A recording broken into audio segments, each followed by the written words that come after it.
Good day, everybody. Happy New Year. Welcome back to Hoopsville. I'm your host, Dave McHugh, coming to you live from the WBCA studios. Hope you enjoyed your holidays. It was a busy and quick one for us. I'm going to say this off the gate. First off, I'm Dave McHugh, if you don't know me. My voice sounds okay right now, believe it or not, but by the end of the show, it may sound horrible. Dealing with a cold from the travel back and forth from Las Vegas. Don't think I excuse me, picked up anything from anybody. I think strictly air was drier than normal in Vegas, which is weird to say, right? I don't need to go into the particulars as to why I know it was drier. I just know there were some factors that I picked up on that were a little bit different. So I have lots of fluids with me today. You may hear my voice start to go downhill at some point. You may have to hear me clear my throat. We'll do my best to make sure to maybe mute the mic when that happens. But nonetheless, we'll get through it. We have a stacked show today, and don't forget, coming up tonight, we'll have our New Year version of the Top 25 Double Take. To see that show live, make sure you become a Hoopsville member. We are actually augmenting the membership a little bit by the end of the show, hopefully. We'll have twisted some things around. We're going to be selling some options as well. But if you want to become a member, which signs up for a membership of I think it's $10 or $15 a month, you get live access to the Top 25 show. It is eventually made available to the public, but not right away. We are still finalizing schedules, again, because of illnesses, but we do know Mike Rainiak will be joining us on the men's side, and on the women's side, at least Scott Peterson will be here, and we'll get to the other details as they come along. But let's talk about today's show. Let's first talk about the guests that are coming up. The board is set behind me if you're watching us live or on demand on the show. If you're listening to the archive, you're just going to have to trust me on this. Claremont-Mudd-Scripps. Ken Scalamini is going to join us on the show. You might remember back in December we had him scheduled, and there was a bit of a snafu, and we missed out on him. But Ken Scalamini is all set up, ready to go. Looking forward to talking to the head of the CMS team out there on the West Coast. Having seen Redlands and Whittier in men's basketball this Christmas holiday, I'm looking forward to talking about how the SCIAC might shake out there, because that race is going to be fascinating. Gustavus Adolphus men's basketball coach John DeGrood will join us to talk about the Gusties. They're off to a great start, but that MIAC is going to be a dog of a race. It's not exactly how I expected to see it turn out. We'll talk to him about his team, which is actually pretty darn good, it looks like on paper, considering how much talent they lost from last year's squad. And then we'll switch to women's basketball. We'll go right up the street for me, somewhat. It's about 45 minutes away. McDaniel women's basketball off to the best start in program history. They are 11-1, 1-1 in Centennial play. But now, having seen Gettysburg improve, and Hopkins is certainly a good team, we'll talk to Kristen Gowan to see what she thinks about her squad and how they may be able to compete in a very difficult top end of the Centennial. And then we'll head up to New York State, maybe help Cortland dig out a little bit from the snow. Colleen Ames will join us to talk about her Red Dragons squad, who are playing, again, very well, but of course still getting used to the kind of new SUNYAC. Remember, Geneseo's no longer there and others, and it's changing. Next year, it'll change again. So we'll talk to Colleen Ames about Cortland. So that's our guest lineup. We have tons of games to try and recover. I am not going to get to all the great games that we had this season, or this holiday. I know a lot of D3ers ended up at the IWU, Illinois Wesleyan, should have just done it that way, Yeshiva men's game that took place in New York, and it came down to quote-unquote controversial finish. I'm not diving in on it. I will say this much. The video I've seen, I can see that being called a kickball. And I am not of the adage that the official closest to the play must be the one that calls it. It's just not how that works. If the closest official can't see it or is screened for some reason, they aren't going to call it. But if one of their colleagues sees it from a different perspective, they're going to call it. And they huddled up afterward and left the call. Remember, by the way, a kickball is basically anything below the knee. Actually, it could be the whole leg. I meant to ask Jim Haney about this. But I've been to a handful of games. I've been to a lot of games since we were last on the air. Well over 20 in both D1 and D3. And I've seen kickballs called when it hits the shin. I've seen kickballs called when it's hit the knee. There's elements of it, like, did you move your leg and did the ball end up hitting your leg as a result? I.e., you caused the kick, versus if your leg is stationary and someone throws it off of you, it's not your fault. It's not called. Did you gain an advantage from it? It seemed to me there was an advantage gained from it, et cetera, et cetera. So I'm not an official. I'm just going off what I saw and what I know about the rules as best I know them. I don't know if Jim Haney has weighed in on it. I don't think he did. I think he stayed away from that fray. But in my opinion, it looked like a kickball. Then there was a technical foul. And what's really interesting, I saw some tweet, and I'm paraphrasing because I'm going off the top of my head, basically talking about that there was some behavior towards officials that wasn't so great. And then people wondered, up to that point. And then they wondered, or there's an argument, and this is where I'm getting a little confused. There was an argument that you shouldn't mistreat officials. And then there was an argument why you call a technical in that moment. If you have said something to an official, it does not matter if it's the first second of the game or the last second of the game. An official should call it. They shouldn't sit there going, oh, geez, with 1 second left to go in this game, this could decide it. I'm going to swallow my whistle and take the abuse. I don't agree with that. So listen, I wasn't there. I didn't hear it. I've only seen a slowed down replay, whichever you can see whatever you want in a slowed down replay, especially from just one angle. It is what it is. That was the call. What's interesting is and maybe I'm wrong, but I didn't see at least public complaints about it from those involved. Now, maybe they were finally smarter and kept their cools, but and the other one, what's a favorite one that fans love to scream? Let the players decide the game. Let the players play, or whatever it is. Remember, players are playing and their actions decide calls and games. We don't swallow the whistle and pretend there's no rules. So, yeah, it was controversial. It is what it is. Illinois Wesleyan wins the game, thanks to the free throws on the technical foul. Learn from it. Learn from it. If you got a technical because you mouthed off to an official, learn from it. Plain and simple. If you are in that moment again in the future, if you are an individual who saw that and are in that moment in the future, learn from it. Then there was I don't know if Ryan will join us tonight, but I'd like to ask him about a tweet he had about yeshiva proving they belong. I'm not buying in. And this is no knock at Elliott. It's no knock at yeshiva. It's no knock at the talent they clearly have on that team. But they've had a bunch of bites at the apple this season, and they haven't come away with a win in the biggest games. I don't know how that proves they belong. And I'm using Ryan's terms, and that's why I want to ask him, hopefully tonight. If not, we'll get him on next week and talk about it. But I know Yeshiva's trying to get back to where they were a handful of years ago, of course, in 2020 when they made the round of 16. At the time, even I thought they could get past Randolph-Macon. I think I was naive then and maybe tainted a little bit by the story. In hindsight, I don't know if they would have gotten past Macon at Macon. They haven't been that good since, and I don't think. Yes, they have an individual talent that is pretty damn good, but I don't think they have the overall talent as good. They're going to have to win their conference to get into the NCAA tournament. Then they can prove some things. If they can get in the NCAA tournament and make a miraculous run, if we see them in Fort Wayne for the Elite Eight, then they've proven something. By the way, advantage to them if they do get there, because games are Thursday and Saturday.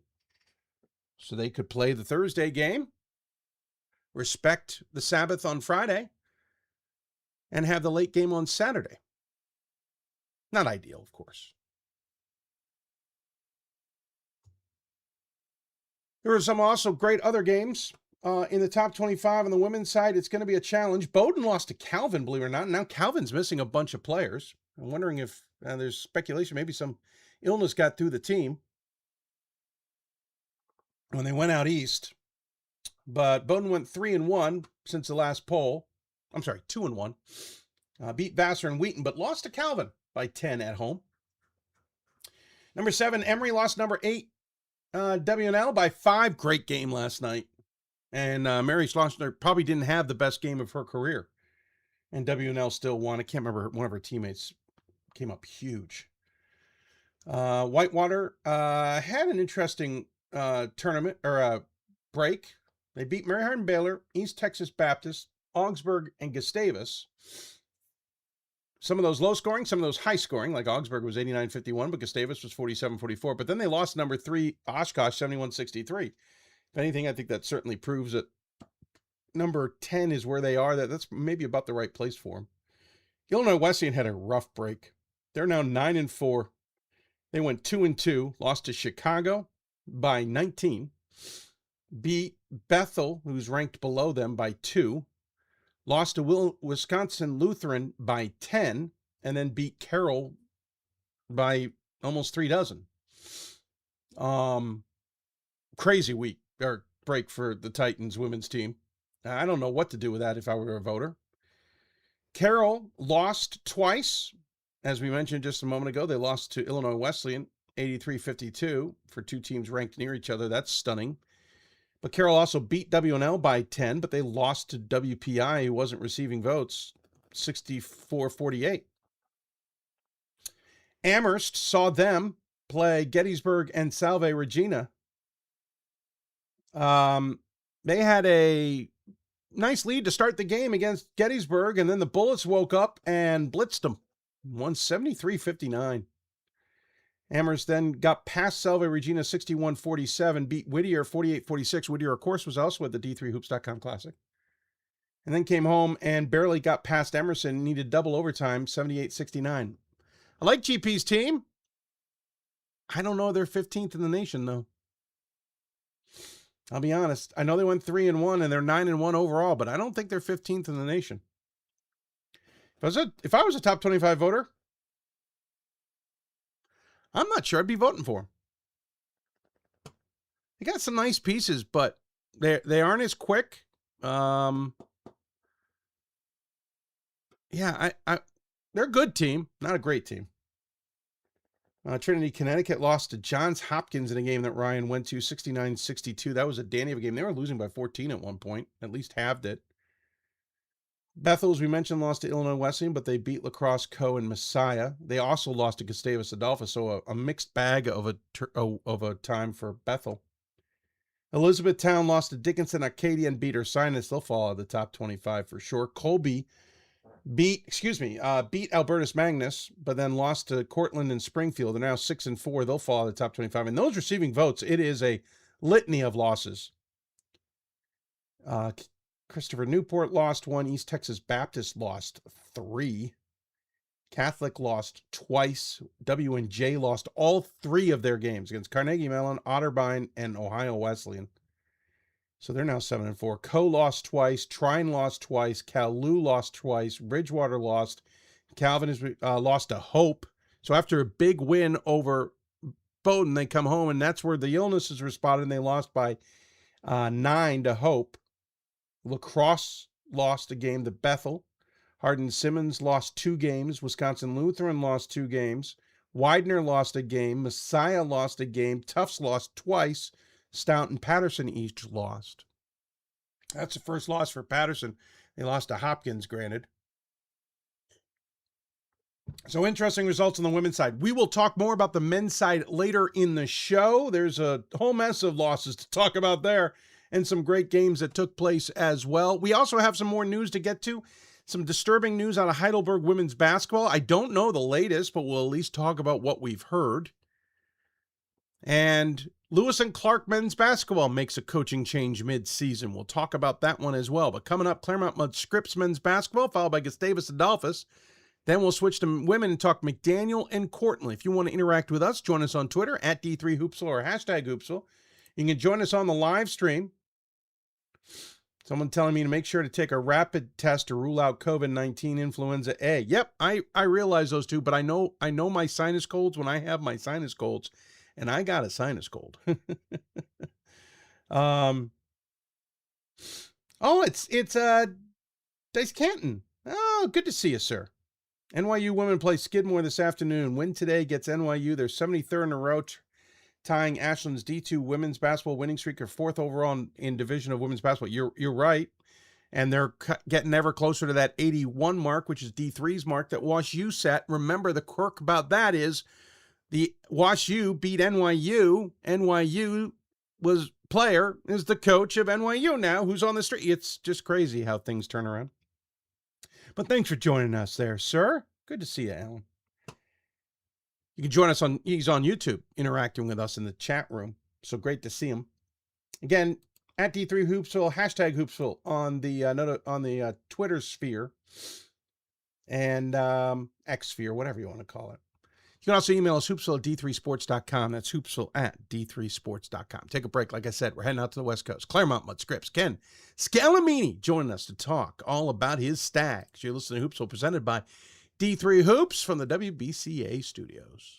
We've got more schools than Division I, more fans than Division II, and more upsets than March Madness. There's nearly 850 programs with over 11,000 games leading to 2 national championships. And we've been covering it all for over 2 decades. From Eastern to Occidental, from Puget Sound to Piedmont, from Southwestern to the University of New England, and from Hope to Calvin. Nobody covers Division III basketball like we do. We're D3Hoops.com at www.d3hoops.com.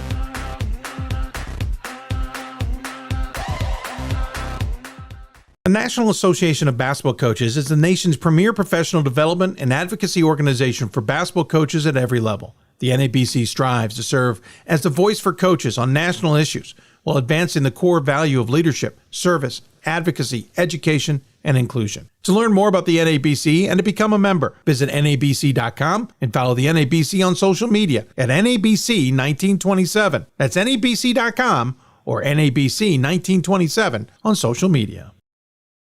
It's on us to stop sexual assault. In any way that we can. To get a friend home safe. To never blame the victim. It's on us. To stand up. To make our community safe for all. It's on us. It's on us to look out for each other at parties. It's on us. To be more than just a bystander. To step up and say something. It's on us. All of us. To stop sexual assault. Learn how and take the pledge at itsonus.org.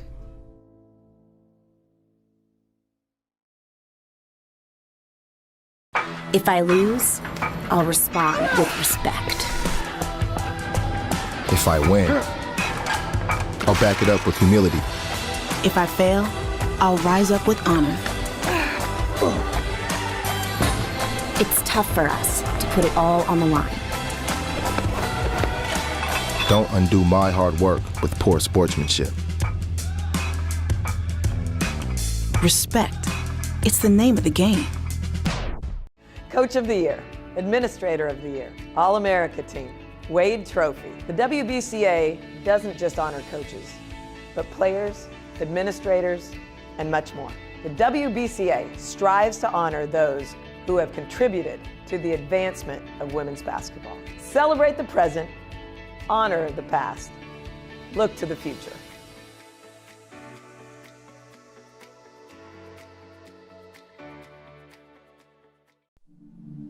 I used to never really talk, ever. I was afraid if I said something wrong, everyone would laugh at me. But then I started to play golf with Special Olympics. It helped me to find my voice. And now everyone else is speechless. All right, bear with it. Hey, everybody, welcome back. Sorry. Oh, there we go. Camera's back. I got it. How are you? I'm back. Dave McHugh, welcome back to the show. If you got questions for us, you can always tweet us at D3Hoops or hashtag Hoopsville. Email us, Hoopsville at d3sports.com. That's Hoopsville at d3sports.com. Love to chat with you. Love to answer your questions if that is helpful, or you just can join us and chat. If you are tuning in for our next guest, a reminder, you can also become a Hoopsville member. There is a QR code at the bottom of your screen. When we switch to the interview, it'll be at the top of your screen, or just go to the website, buymeacoffee.com/Hoopsville, become a member. If you are a member of a certain level and above, you'll role player is the level and up. You'll get live access to the Top 25 Double Take Show, which will be back on the air tonight, starting at 8:30 p.m. Eastern Time. Still cobbling the schedule together due to illnesses, but we'll have several people on to talk about the dubious deep dive and debatable picks of their top 25s and who they want to talk about teams in men's and women's basketball. Again, that's coming up at 8:30 p.m. Eastern Time. Go to buymeacoffee.com/Hoopsville. Again, we're also going to add some items to that where you can buy things, like if you want me to have your voicemail message, or you want me to send a greeting to somebody, or you want to have a one-on-one Zoom interview chat with me, 15, 30, 60 minutes lengths, that kind of things. We're going to put those on the system here in the next 24 hours so you can get those as well. Let's talk men's basketball. Head out to the West Coast because we just got to see some good SCIAC basketball with Whittier and with Redlands at the D3Hoops.com Classic in Las Vegas. Redlands got knocked off by Mary Hardin Baylor in the penultimate game of that event. I was on the call for that one. Redlands led by 12 at halftime and at one point was down by 10 to Mary Hardin Baylor in the second half. Doesn't mean Redlands isn't good, but Whittier also showed they are going to be a tough test, and the team that's surprising many is Claremont-Mudd-Scripps. Lost a good bunch of talent last year, but come back with a darn good team this year, playing very good basketball. They're currently 12-0 and 3-0 in conference play. So joining me on the Hoopsville hotline to talk all about it is their head coach, Ken Scalamini. Coach, good to see you. Thanks for taking the time. I hope your holidays were well. Went well, Dave. Appreciate you reaching out. I always know when you're reaching out, I'm having a good year. So it's great to hear from you. Yeah, that, or we got to talk about something unfortunate, right? Yep. Robert Center in the backdrop. Listen, we've talked about the Stags over the last few years. You've had a couple of great players that we've had on the show. There was a ton of talent there. Understandably, I think a lot of people would have thought, CMS might fall off a little bit this year. Not certainly to the bottom, but, they'll take their lumps. 12-0 this season. You got to be thrilled with the midway point of your schedule that you're sitting here undefeated and off to a solid start in conference play as well. Yeah, we lost 3 starters, and they were the 3 all-league players, but we have a diligent group. I mean, the group that then took a back seat to them did not leave the team, continued to work, and my 3 seniors are playing really good basketball. We have 4 guys in double figures. We play good defense. We rebound. Dave, my practices are phenomenal. They just work really hard. It's nice. It's a good teamwork team. We're a tough out. Yeah, that's the thing is you're definitely a tough out. I think that's what everybody is starting to notice. And now that I've seen some more SCIAC play, I'm noticing everybody's going to be a tough out. You got wins over Pacific and George Fox,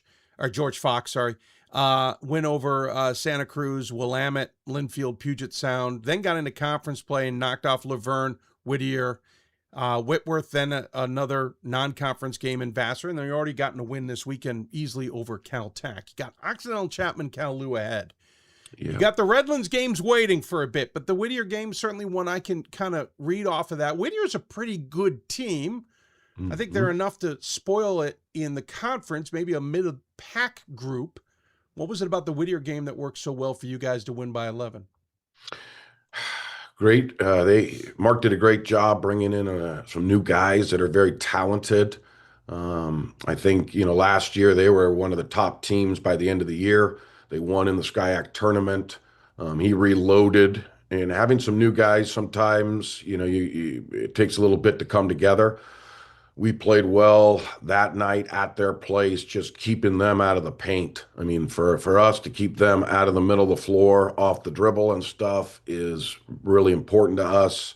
We won a close game. I think with 4 minutes ago, it was tied. We might have scored the last 9. And I think that's kind of going to be the way. Winning on the road, no one's going to go 16-0 this year. You're going to lose 2 or 3, and that could be the champion, I think.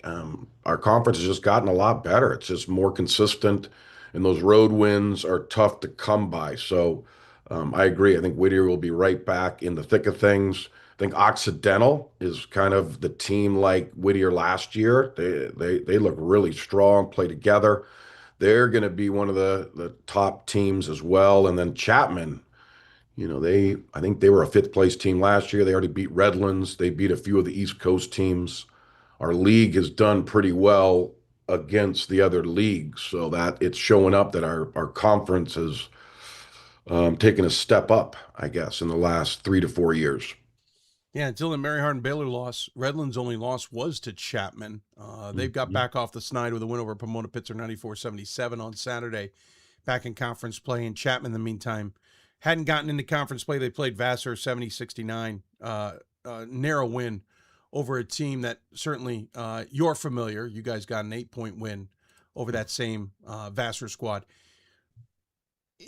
Listen, I think the most of the headlines coming into the conference play was Redlands. They look so good. Their run last year, coupled with the team that they brought back. I got to see them in person. They are a talented team, but they're not infallible, as we've seen.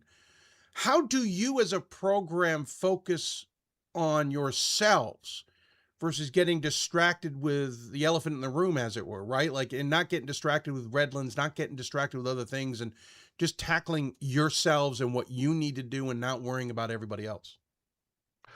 I mean, that's my job to do that. And I think as a player, you have a tendency to look ahead, but, to have a good team, and what we do foundationally is we got to play day in and day out. And so each day we start together. We talk about that element, the next opponent.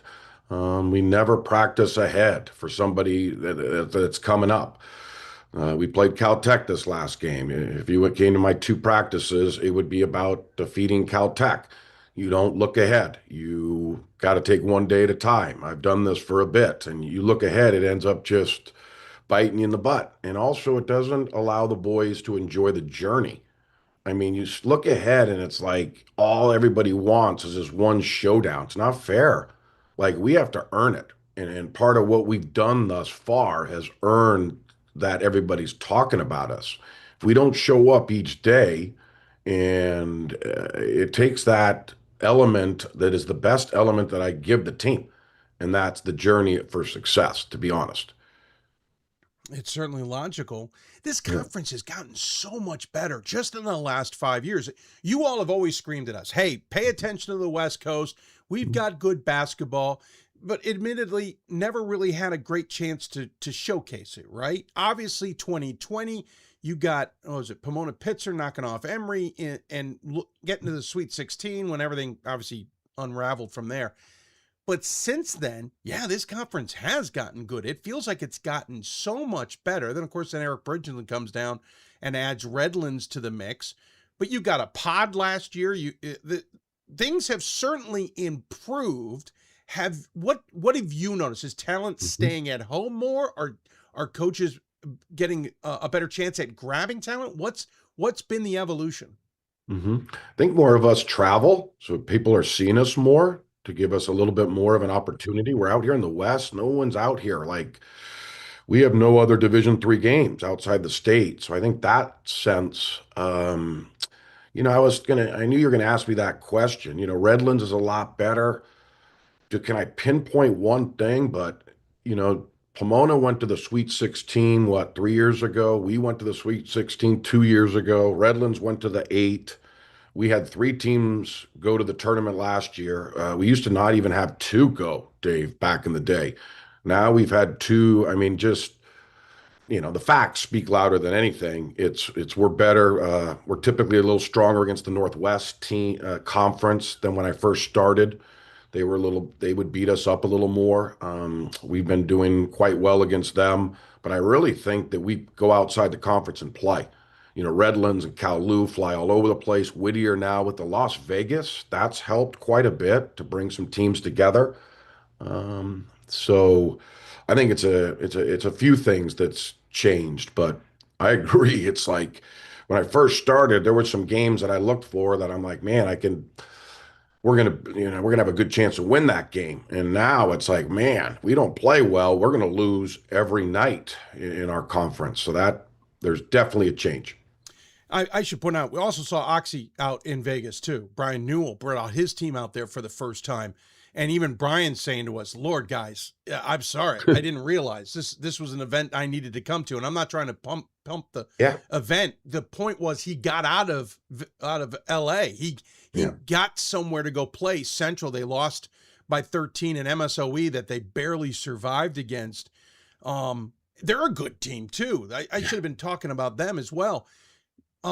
It just feels like everybody's got more talent. Yeah. I think the portal thing for Division III, to be honest, the kids know like right away, I'm not getting NIL, I ain't getting paid. So they go right to us instead of that Patriot Ivy League. And then there's a 1 or 2 year where they have to wait. They never come back to us because it just matriculates right away. We're able to attack the high school top kids. All the schools now don't go after the high school kids. So us as a top academic schools, I think we get the more top high school kid right now. And with some of us that develop the kid for 4 years, I'd rather have that kid than the JC kid. So I think that element helps us too. And then the fact that the top players can go to a grad school, you now have the teams that fill their little holes with excellence. So just think of that. I have 4 really good players coming back. I then bring in a top kid. I mean, it makes, your top players now your second, third, fourth right away. You're able to do that. I think those things have increased Division III a lot. And then there's a little more stuff about us. So the families know this is worth it. If I can just take a deep breath for 4 years, I like kind of say this term, if I can eat hot dogs for 4 years instead of have steaks, my little Kenny is going to have a better life than going to a lot of these places where they just make the immediate money. And I think a lot of the families recognize that now, that that's the important thing, that this is going to end.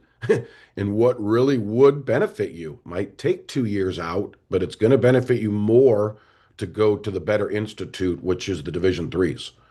That's a fascinating perspective I hadn't considered. And the idea of going after the high schoolers, primarily, as you said, versus the transfer guys or whatever. And then the idea that maybe some of these guys with the NIL understanding, forget it. It's not, that isn't there. And where do I want to go play? It's an evolution of what we already knew, right? The idea that you can go ride the bench at a D1 mid-major and never have any glory at all, never win a conference championship or anything, or come to D3 and have a chance at national stardom. Right. It's an evolution of that, which is great to hear out loud. Let's talk about your team specifically. You've got a couple juniors leading the way there. You got 4 players in double figures. You got 3 juniors of the 4. Will Householder is your leading scorer at 18.3 points per contest, shooting 54% from the floor and 34% from deep, 84% free throw shooter. Let's talk about him first, because last year he was, 4th or 5th, I think, on the team in scoring. That's an evolution. Will stepped up, and you still got a whole nother year out of him. So you got a junior here really playing pretty well. Yeah. With House and Reed, they both as freshmen actually played on a Sweet 16 team. For me, for guards, freshmen that play right away are pretty good. So the first year, they almost like tag teamed each other. Kind of had a little bit of competition. Reed on defense, House on offense, kind of sort of thing. But they both played a tremendous amount. I think it helped them. Last year, we went to the NCAA tournament. Now they're both starters. Will's taken just a whole nother level. He's just such a much more mature player. His points are scoring, but to be honest, his defense and passing are the element that are just off the charts, way better. He's like a leader on the team, and guys deny him the ball, and he has to do setup cuts and work way harder and be in better shape. But yeah, he's taken his game to like a whole different level. I think the last game he hit 12 of 17, and we're talking mid-range shots. I don't believe in that whole layup 3 thing.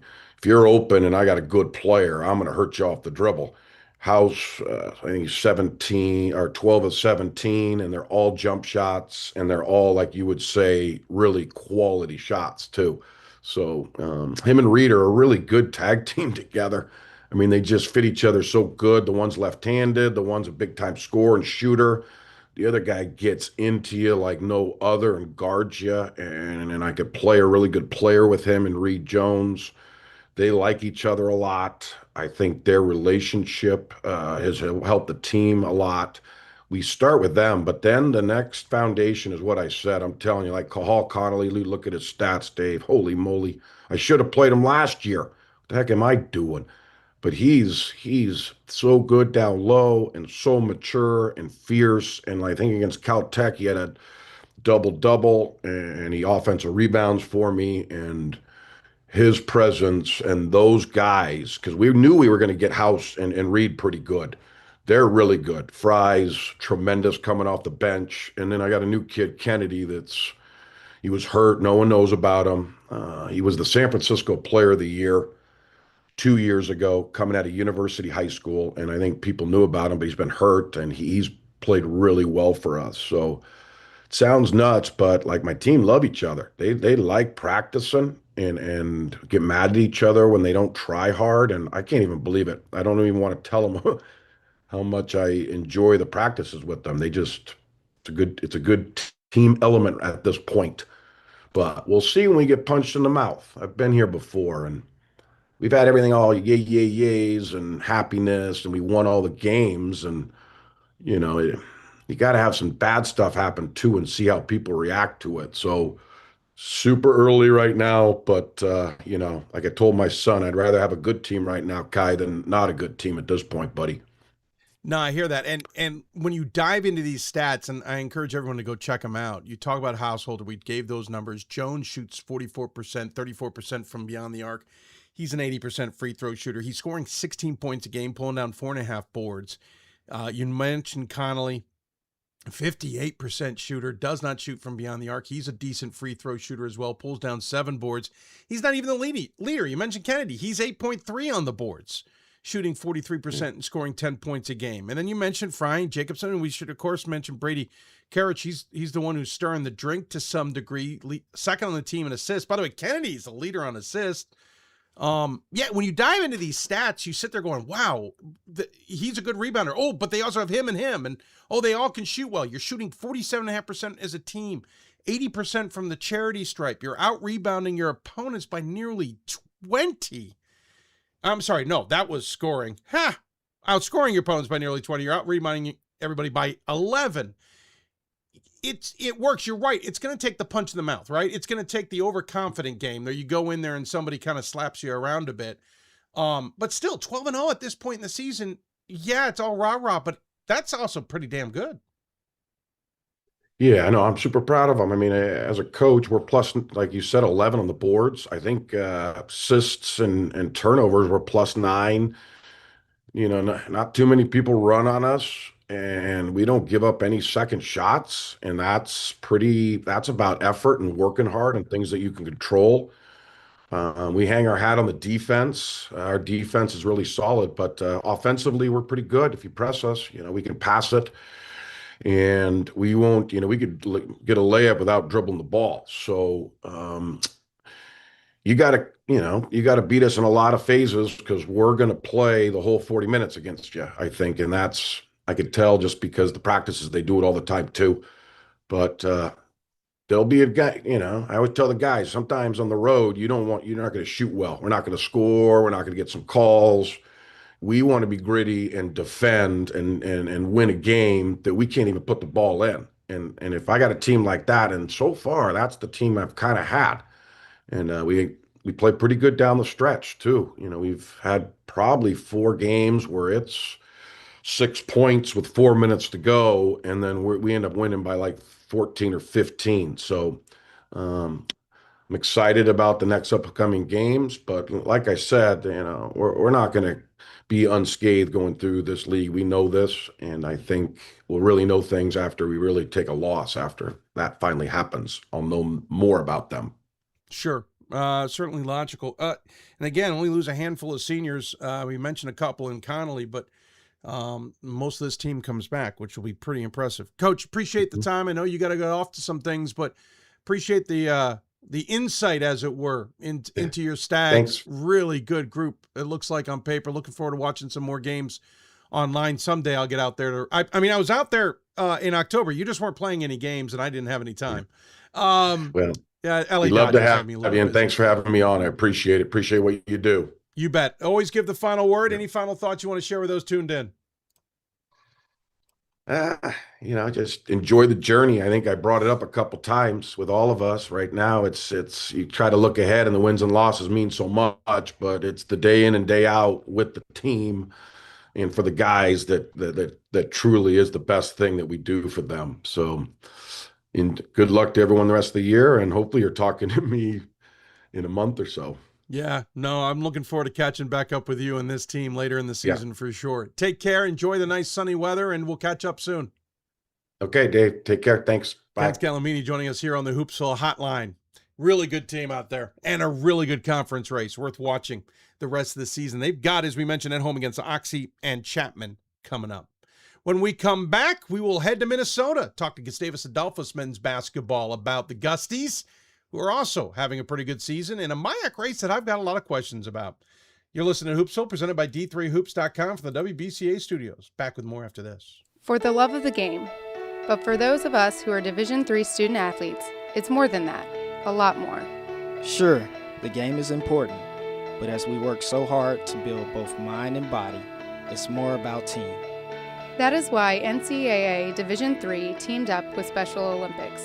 And in giving the gift of sport to those for whom it seemed an impossible dream, we are working to make this a better world. Help us keep that dream alive. You can make a difference. We are the coaches of women's basketball. We are leaders and teachers, dreamers and winners. We are professionals who conduct ourselves ethically and with integrity. We place the education, safety, and well-being of the athletes we coach above all else and teach them the fundamental values they need to succeed in life. We are coaches united for the good of our game and those who play it. We are the WBCA. We've got more schools than Division I, more fans than Division II, more upsets than March Madness. There's nearly 850 programs with over 11,000 games leading to 2 national championships. And we've been covering it all for over 2 decades. From Eastern to Occidental, from Puget Sound to Piedmont, from Southwestern to the University of New England, and from Hope to Calvin. Nobody covers Division III basketball like we do. We're D3Hoops.com at www.d3hoops.com.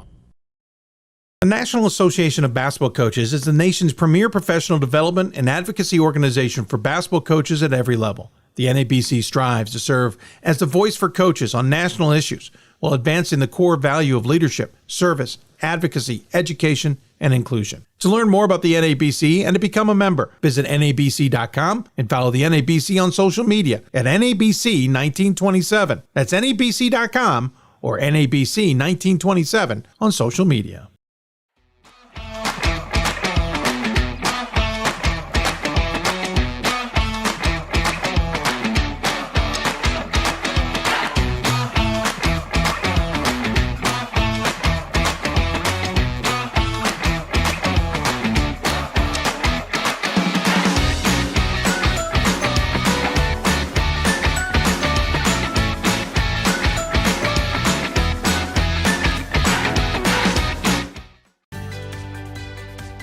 Responsibility is being accountable for your words and actions, first and foremost. It also is an obligation to be a positive influence in the communities around you.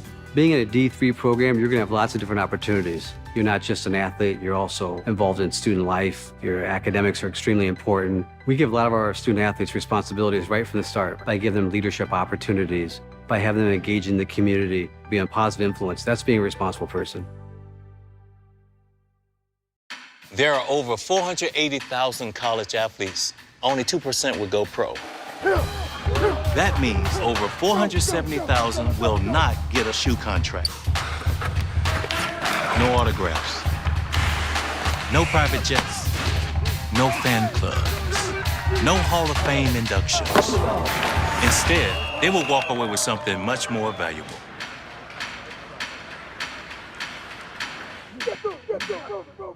I did receive a non-athletic scholarship upon entering school.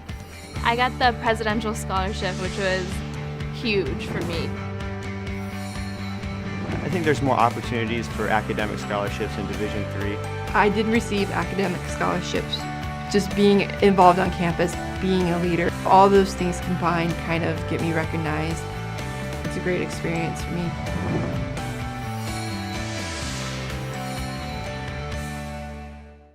For the love of the game. But for those of us who are Division III student athletes, it's more than that. Whoops, started the ad again. Whatever. Speaking of which, if you ever want to advertise on this show, contact me. We have plenty of advertising packages out there, and it would certainly make a big deal for us. If you got questions for us, also email us, hoopsville@d3sports.com. That's how you can get a hold of me in anything you need, hoopsville@d3sports.com. And also join us on Twitter, Instagram, and Threads at D3Hoopsville using the hashtag Hoopsville. We're on Facebook at facebook.com/Hoopsville. Or also email us, hoopsville@d3sports.com, as I mentioned. Live streaming now. And again, tonight, 8:30 p.m. Eastern Time, our Top 25 Double Take Show. But it's live only for members. If you want to become a member, buymeacoffee.com/Hoopsville. Use that QR code as well that you see on the screen. Become a member, a monthly member, role player or better, and you can become, you can watch that show live, which will also Off-Court Podcast. I'm promising it's coming. We are going to debut that soon. You get a little higher membership and you get access to that. Not all Off-Court podcasts are going to be available to the public. Twitch gears, we were just out in the California in the sunny SoCal region. We'll head to Minnesota where winter storms are a thing, to say the least. At least according to what Ryan and Pat Coleman tell me all the time. Of course, lived in the somewhat in the area recently, and maybe Minneapolis is celebrating because a team rather close to them just won the national title in football. I forgot to mention it last segment, kind of a subtle tip to the hat to the Stag Bowl because we had the Stags of Claremont-Mudd-Scripps. Now, we're not talking to River Falls today, but Minneapolis is pretty darn close. That means the MIAC and Gustavus Adolphus not too far away either. I'm just making up reasons to mention all of those things. Join us on the Hoopsville hotline to talk about his team, though, is the Gustavus Adolphus head coach, Justin DeGrood. Coach, listen, great start to the season, 11-2 this year, 4-0 in conference play, in a conference I'm dying to talk about because I don't know what to make of it. But let's start with your team. You got to be happy. 11-2 this year, off to a tremendous start. The 2 losses, okay, Whitworth nipped you by 2. Transylvania nipped you by 3. I'm sure you'd love to get those back. Well, so actually we only have 1 loss. We actually beat Transylvania as well. We have it wrong in our system. We'll fix that. That's okay. That's okay. But first off, yeah, thanks for having me. The Whitworth one.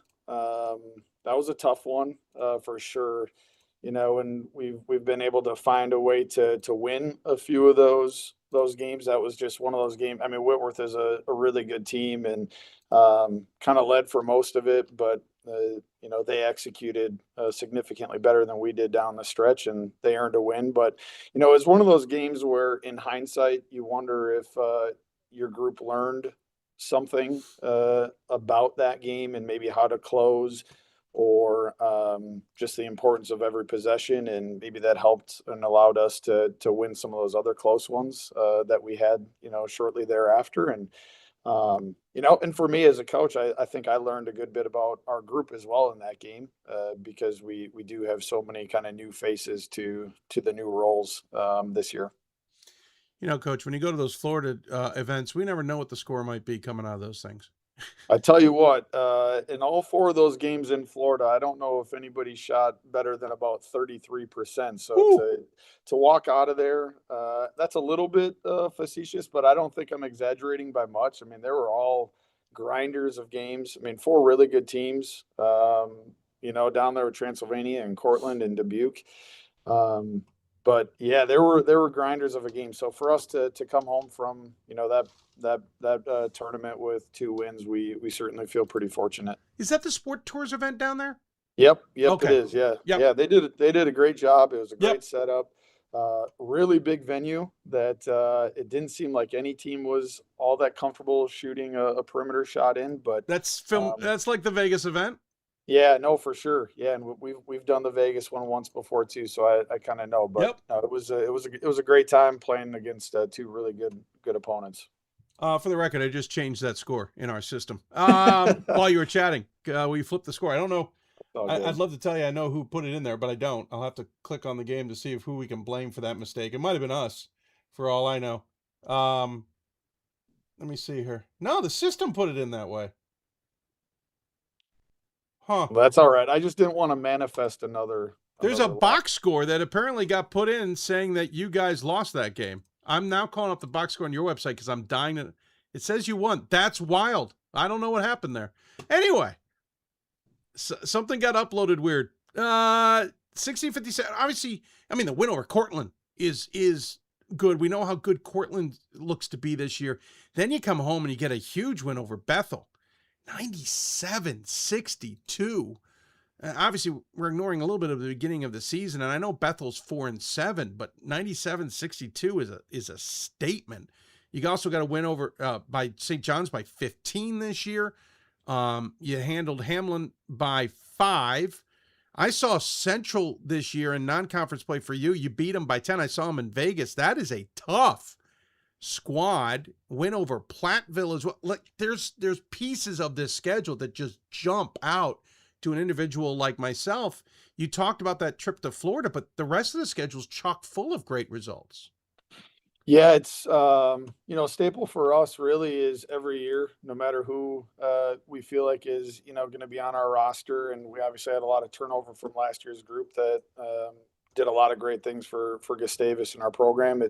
We want to challenge ourselves for sure in our non-conference, and when our conference went to not the double round robin, it allowed for us to have a few more non-conference games, and so we're really trying to challenge ourselves every game to really prepare for our conference. And our conference, every night you got to show up, otherwise you're going to get beat for sure, and play well.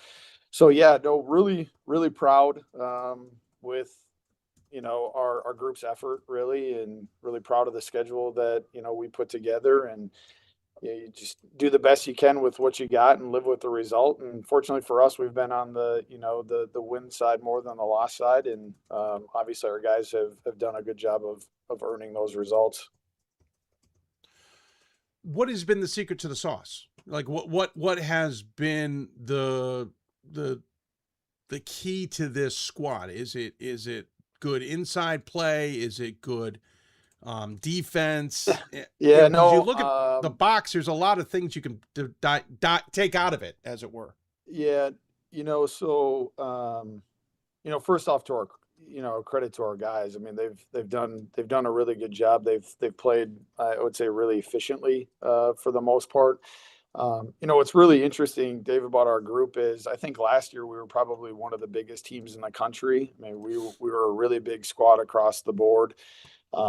This year we have to be one of the smallest teams in the country. I mean, really, we don't really play anybody that's taller than 6'4" at all.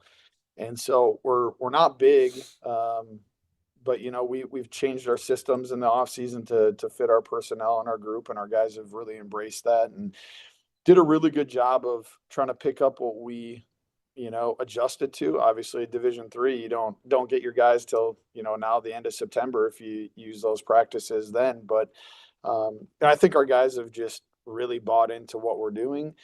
And I'd also say this: I think this is part of that secret sauce. We have a group of guys that really none of them played as first years. Like they've had to not just stay patient, but stay hungry and really keep working over the last couple of years, where we've had a pretty senior laden group that we've kind of leaned on to play a majority of our minutes. And so we didn't return a single starter from last year. And so there's a lot of guys that have put in a lot of time behind the scenes that haven't necessarily showed up in the box scores the last couple of years, but we felt like as a coaching staff, we kind of knew we had some good pieces. Guys that, were really hungry. And I would say this, like in today's age where it's so easy to transfer and move on to greener pastures, like we've had a group of guys that have like really just bought into the team and being selfless. And a lot of those guys are, having that opportunity in playing time more this year, and they're kind of seizing those opportunities. Your 3 top scorers in Barnett, Schmidt, and Guam, all juniors or sophomores, I think. I know some are juniors. Yep. Yeah, Quam's a sophomore. Yep. But Wolf and Koch, who are seniors, are on a team that went 9-16 their freshman campaign. They know where this program has come from, as it were, but they also seem to be pretty comfortable with the fact that they don't necessarily have to be the leaders. I know Koch has been out with injury. He's only played 6 games. They are getting starts, certainly, but it's those guys who understand their role that they helped get you to where you guys are now. Yeah, 100%. This is my 4th year as head coach, and you mentioned Carson and Eli, and those were those were 2 guys that were part of our first recruiting class in a year that was a really interesting recruiting class because Coach Hansen, announced his retirement, and I was an assistant, but I wasn't named head coach until late, and so we missed on a lot of recruits in that class just because they didn't know who the head coach was going to be. But those 2 guys were part of the building blocks for us, and they've done an unbelievable job. I mean, they really understand what their strengths are, and they just play to their strengths and their leadership. Those are our 2 captains this year, and so they've done an exceptional job. And yeah, to your point, my first year we were 9-16, and we played a bunch of young guys that year. That those guys then later grew up to have a couple of pretty good years the last 2 years. But their leadership is kind of primed the pump for these next group of young guys that are playing a lot of minutes that we obviously lean on heavily this year. I should mention Beauchamp as well. Sorry, trying to find the other one. Maddie. Those are your 4 seniors. All of them playing kind of a off the bench auxiliary role, other than obviously Wolf and Koch are starting. What is it about conference play? Because, man, I cannot make heads or tails. I had higher thoughts on St. John's coming in, and they are having a challenging season at 5-7. I think I overlooked Augsburg, who just lost their first conference game on Saturday. They're 9-3, 3-1. Carleton, who's obviously had better seasons, is playing way. St. Olaf. Hamlin's 10-2 and 2-1 in conference. What is it with this conference that, first off, you guys haven't taken a hit yet, and second, has just been topsy-turvy seemingly? Yeah, it makes for sleepless nights for coaches for sure. I think, it is a statement to, everybody has a lot of ability and talent to win any night.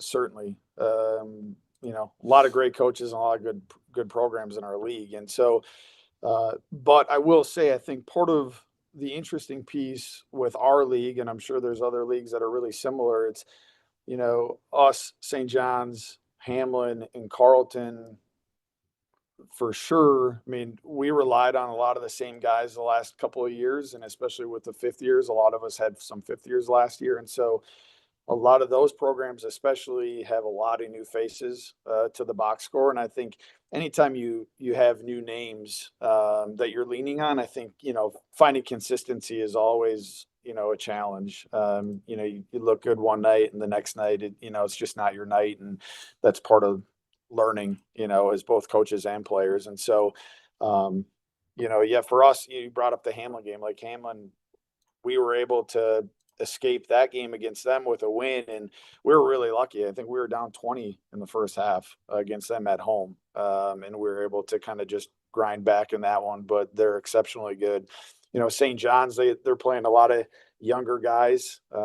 Carleton the same way. Augsburg, I kind of felt like Augsburg was the team in the offseason that was going to make like the biggest jump, from an outsider's perspective. They're so well coached, and they got a lot of really good pieces there as well. But yeah, like I said, anybody can beat anybody, which makes it fun as well.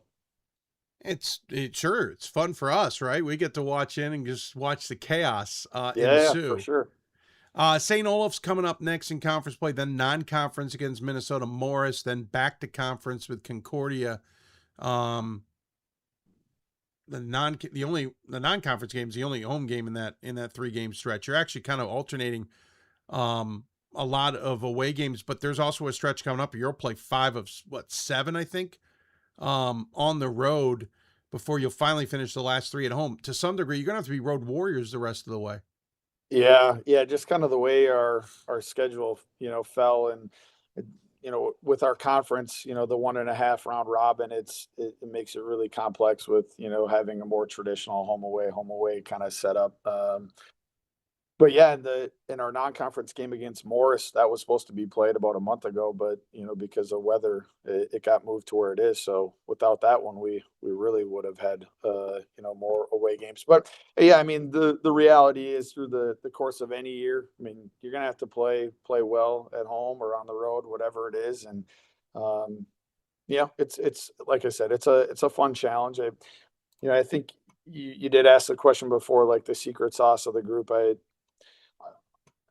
The effort piece, whether you're playing at home, is always key, right? One of those things that you can control. And I feel like although our group is certainly far from perfect, I've really loved the way that we've just competed. I feel like our guys play really, really hard, um, and we really value the ball. I feel like I don't know what the stat is, but you can probably look it up. We're causing a good number of turnovers. Credit to our coaching staff and Coach Vanderhyde, who kind of runs our defense. And we've also valued the ball offensively. We don't turn it over a lot, and so obviously when you can do that, you have a little bit more room for error. And when you're on the road, especially, you got to make sure that you're as efficient on both sides of the floor as possible. And by the way, do your kids get to see you and your wife at all? Because she's the gymnastics coach, and talk about a crossover. Gymnastics is definitely up and running now. Yeah. For the next few months. You two must be like never around. Yeah, we're crazy for sure. Yeah, especially starting in January. This is now our really busy time. It's like a 3-year just absolute grind, for our family. And our two daughters, thankfully, are, they're pretty much college students as often as they're around.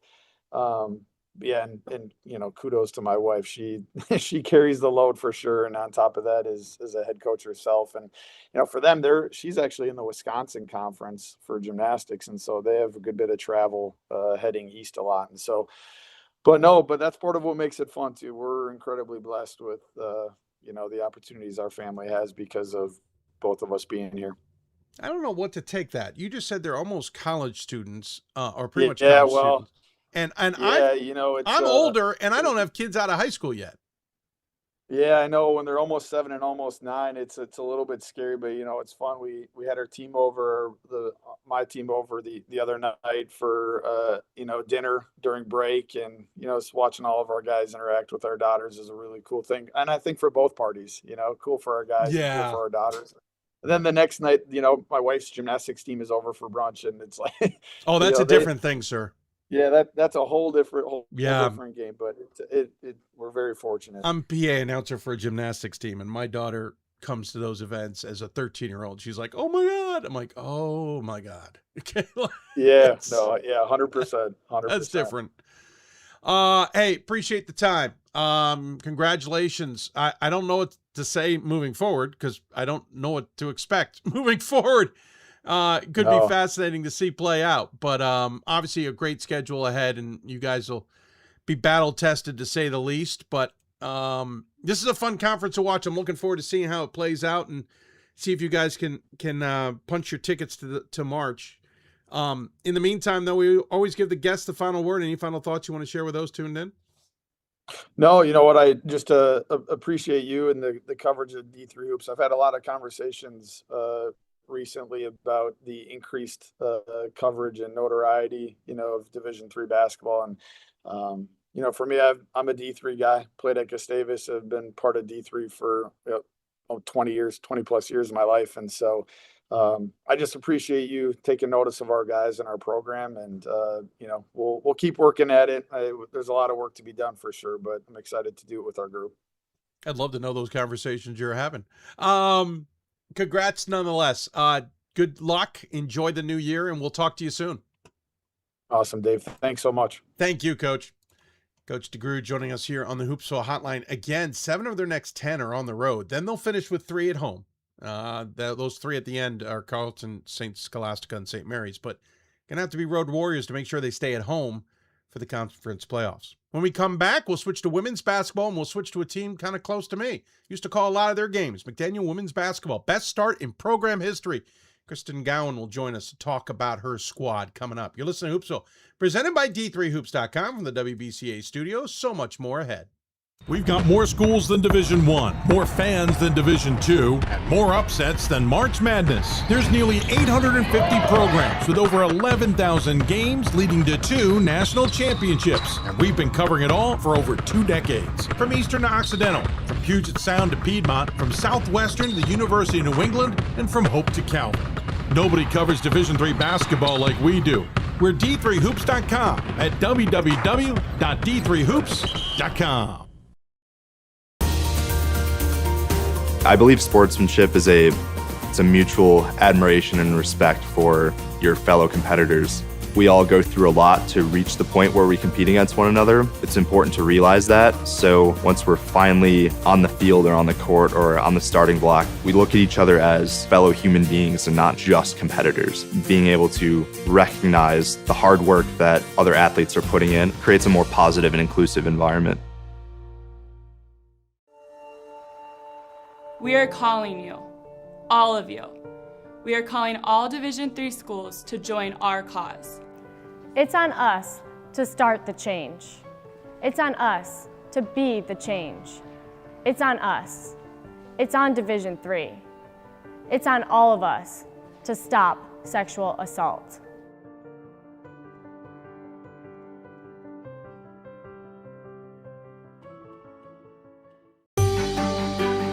Comprehensive learning is being able to adapt to experiences and apply the things that I learned. Being an athlete and juggling academics helped me grow as a person, and things that I've learned, I was able to apply it in another field, putting them into everyday life. Developing comprehensive learning helped me prioritize certain things to make sure I get to where I want to be.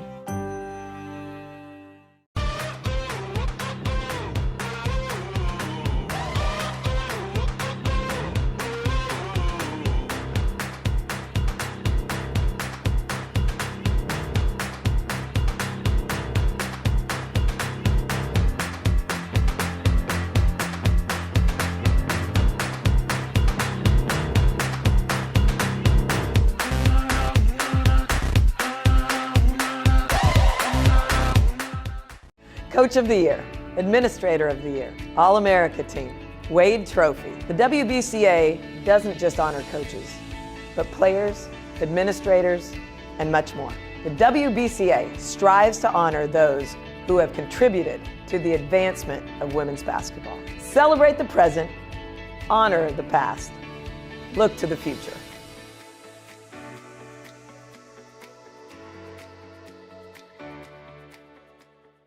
For the love of the game. But for those of us who are Division III student athletes, it's more than that, a lot more. Sure, the game is important, but as we work so hard to build both mind and body, it's more about team. That is why NCAA Division III teamed up with Special Olympics. And in giving the gift of sport to those for whom it seemed an impossible dream, we are working to make this a better world. Help us keep that dream alive. You can make a difference. We've got more schools than Division I, more fans than Division II, more upsets than March Madness. There's nearly 850 programs with over 11,000 games leading to 2 national championships. And we've been covering it all for over 2 decades. From Eastern to Occidental, from Puget Sound to Piedmont, from Southwestern to the University of New England, and from Hope to Calvin. Nobody covers Division III basketball like we do. We're D3Hoops.com at www.d3hoops.com. I believe sportsmanship is a mutual admiration and respect for your fellow competitors. We all go through a lot to reach the point where we compete against one another. It's important to realize that. So once we're finally on the field or on the court or on the starting block, we look at each other as fellow human beings and not just competitors. Being able to recognize the hard work that other athletes are putting in creates a more positive and inclusive environment. Welcome back to Hoopsville, everybody. Our next guest, can't wait to chat with. If you got questions for us, email us hoopsville@d3sports.com. You can also join us on the Twitter sphere at D3Hoopsville or hashtag Hoopsville. That's where we're paying attention to messages. If you're messaging on Facebook or somewhere else, we're missing them. I admit, Alan has been sending all kinds of great mentions to me.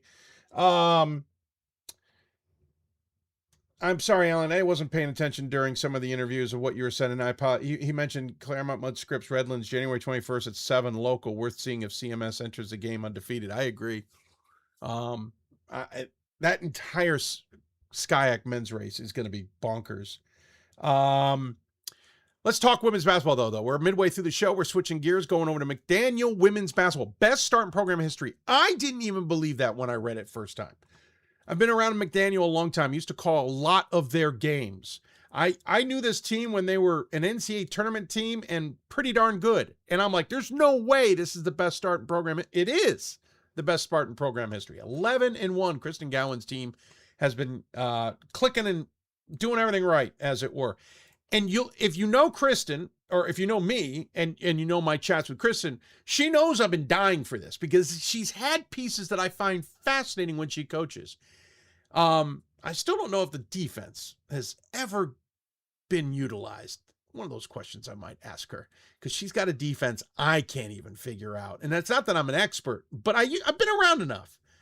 But 11-1, but they are in a Centennial Conference that right now looks like it's Johns Hopkins and Gettysburg once again. But maybe the Green Terror are finally in a position to play spoiler. And it may date back to a rough finish to last season. Join us on the Hoopsville Hotline is Kristen Gowan to talk about this. Coach, I want to start there. End of last season, this team was clicking. You go into the conference tournament, I'm like, uh-oh, we've got a spoiler. And that first game didn't go so well. Is that any of the motivation right now?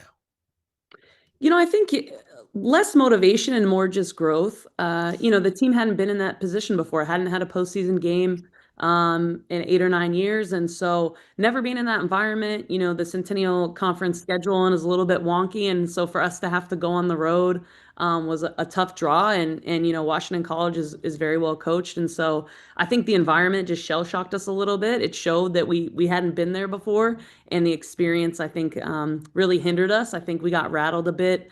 And so we just didn't knock down shots and didn't make the plays we needed to play to win. So I think that it's not like we look back and we're like, oh, we're trying to come back and avenge something. I think we look at it as growth and we try to move forward and get better every day. And I think that the group just responded really well to that challenge.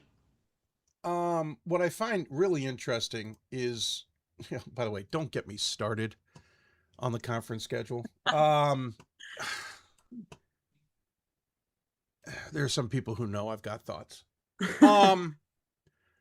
What I find very fascinating is that this is a team that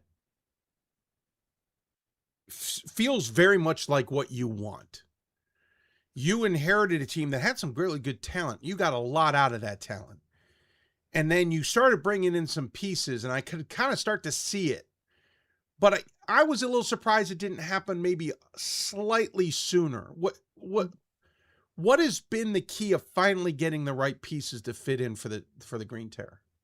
I think it was all 5 pieces. I think that, like you said, even my first year, we had some great freshmen come in, and Mallory Conroy was an all-conference type player, and Josie Klingenberg was Defensive Player of the Year. And so, we've had pieces, certainly. But now we've been able to recruit to the style that we want to play. And, we play a little bit longer. We kind of joke that we have a big 3, that we've got, like three tall players right around 6 feet being able to be in our starting lineup, which helps a lot for the style of play that we've had. And I think just the continuity and the consistency, it was an awkward time to start at McDaniel and then go right into COVID. And, I feel like it took maybe a little bit of extra time to get my recruiting footing in with the pandemic and kind of the shutdown that was, 5 years ago now. And so now that we've been able to recruit and get in the class and the players that we were looking for and the pieces, it's been awesome. And, I think we were really rolling 2 years ago also, and then Elena Beckett went down with a knee injury. So I thought we had a great start then. I think we started like 9-2 maybe.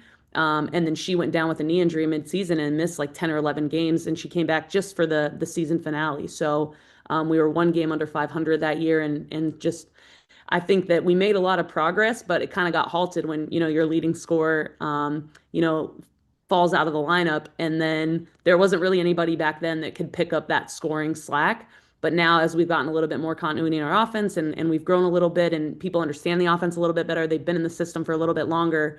If somebody were to go out, then I think the next person would be ready and more apt to fill in that role. But we were certainly clawing away, I think, in this senior class's sophomore year. And now it's really kind of coming to fruition, which is nice to see for them. Yeah, it's definitely coming along. Wins over Stevenson, Misericordia, York, St. Mary's, Notre Dame, Maryland, Eastern Alvernia, Ursinus, Hood, Stockton, Mount Aloysius, and a loss, unfortunately, to Dickinson by 2. Listen, I think a lot of people and yourself would jump out and say, okay, not the world's most incredible schedule. A couple of those programs are going through some changes, like York obviously is undergoing changes under a new head coach after retirement and stuff. But you got to play what you have, right? And you got to play who's in front of you. Conference is certainly going to make that well-known soon. But you'll also play Salisbury coming up before you get into conference action, as you guys get that first early January bye. Again, don't get me started on the schedule. How do you translate what you've done in the first half, and by the way, dominated some teams, and then get ready for conference action? Like, how do you, without the Dickinson game in mind and Ursinus game in mind, how do you translate it? Like, after the holidays, how do you get this team ready? Yeah, I think one thing that we talk about a lot is our defense and the way that our, we try to make other teams uncomfortable. So we feel like that translates. Even if a team maybe isn't as strong that we've played earlier in the season, we're going to defend just as hard. So, maybe some Centennial Conference teams will put up a few more points on us than some of the out-of-conference teams we've played, but we're going to still defend the same way and work the same rotations and really try to make those same coverages. So that battle every game is the same. It's not like we have to suddenly play harder now that we're playing Centennial teams. I think it's shown with the winning margins that we played, that they're ready to battle. I think they're ready to show up and play. And it helps when they get to compete against each other in practice every day. I mean, they get after it and people want to play. They want to hit the floor, so it's pretty competitive every day at practice, and we really get after each other and they compete with an awesome spirit. So I think that's really how you get ready for Centennial Conference teams, is to play Centennial Conference caliber players, and we have those, so we get to compete against each other and really get after it. I mean, I don't think you'll see a better matchup than Elena Beckett versus Reagan Lenz in practice. So they can really get after each other. There's not a more difficult matchup, I don't think, across the conference for, Reagan defensively and Elena offensively. I think those are probably two of the best offensive defensive players in the conference right now. So to have them able to practice against one another really helps.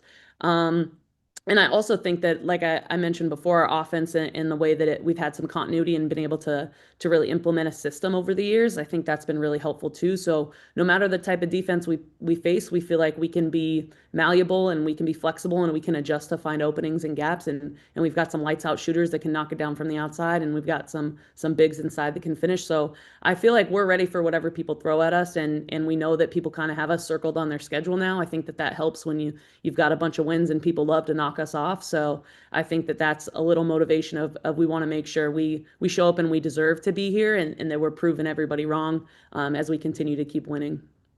It's interesting. The conference has size, but I wouldn't say the conference is known for its size. Hopkins has a couple of 6-footers, but I think I know them more for their guard play. Emily Collins is a senior. She comes off the bench. She's one of their taller players. Gettysburg, Bertolette, finally coming into her own. She's got some size.